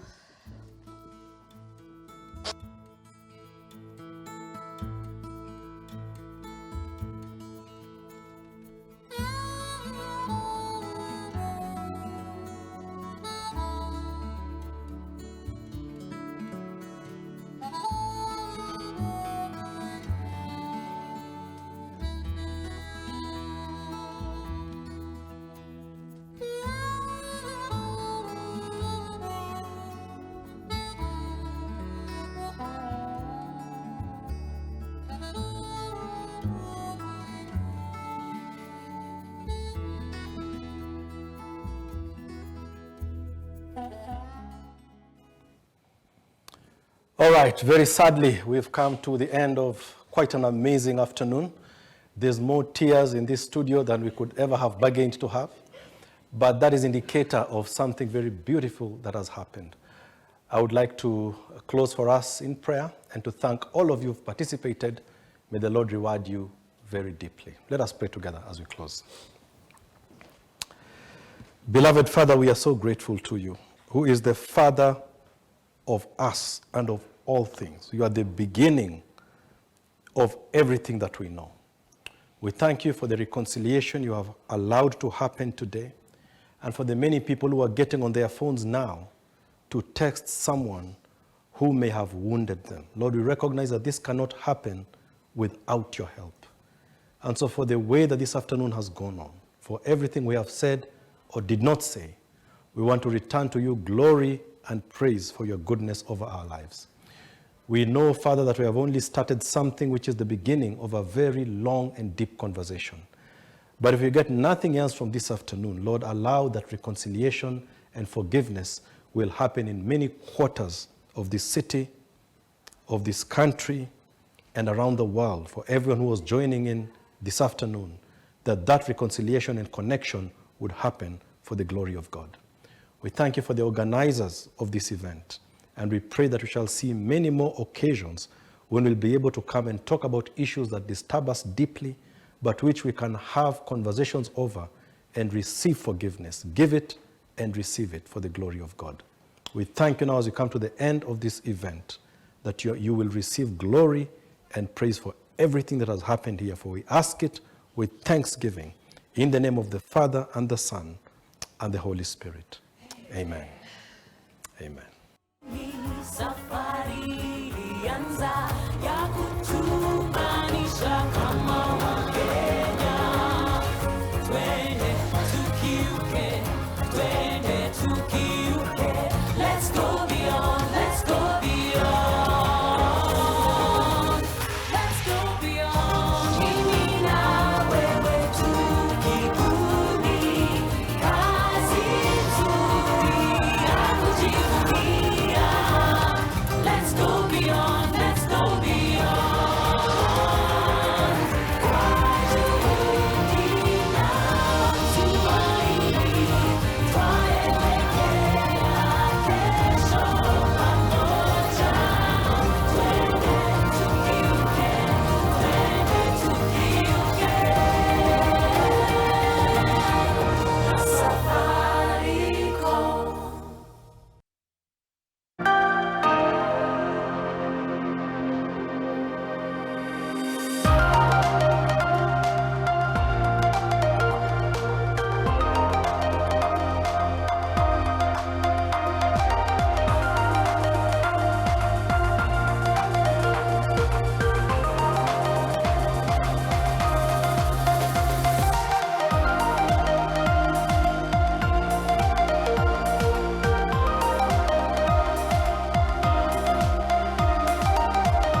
to just step on that platform and tell us what makes you a Velvex Super Dad. So if you do that, we have a little surprise for you. We love Velvex. We use it at home because we are a smart family, and I'm a smart dad. Super Dad. I'm a smart Velvex Super Dad. A Velvex Super Dad is that I'm able to take care of my kids, and the kids bring joy to my life. And my son Malaki, like now he has a Velvex tissue that he uses to wipe his nose. I would say I'm a Velvex Super Dad because I don't mind cleaning up the really big messes.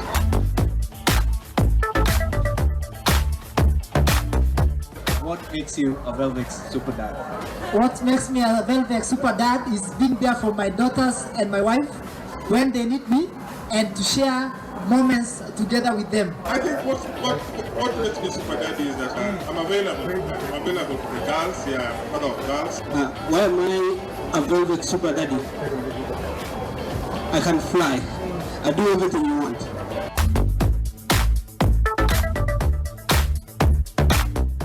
But I can promise you on behalf of all the other dads, we just want to do the right thing and just make everybody around us feel very happy. When it comes to being Super Dad for Super Velvex, it's because I have been providing these Velvex this thing to my family for better hygiene, better care, better health and everything. So I believe that's what makes me Super Dad. What makes me a Velvex Super Dad? We love Velvex and we've grown up with it. Velvex tissues are the best, and the wipes as well. What makes me a super dad to you? Each morning, I would always wipe you in the morning with your face with a Velvex towel. I will always make sure that you're smiling. I'll always make sure that you go to school. I'll always be there for you. I'll play with you. And most of all, I will celebrate Happy Father's Day with you. And you'll always take photos of me as the super dad. And I'll always remember your birthday. And I'll write it somewhere. And when you feel like crying, I'll always buy you the Velvex tissues to have fun with you. Velvex tissues are the best because we are a smart family. We love Velvex and we've grown up with it. I'm available. I can fly. I'm able to take care of my kids. I don't mind cleaning up the really big messes.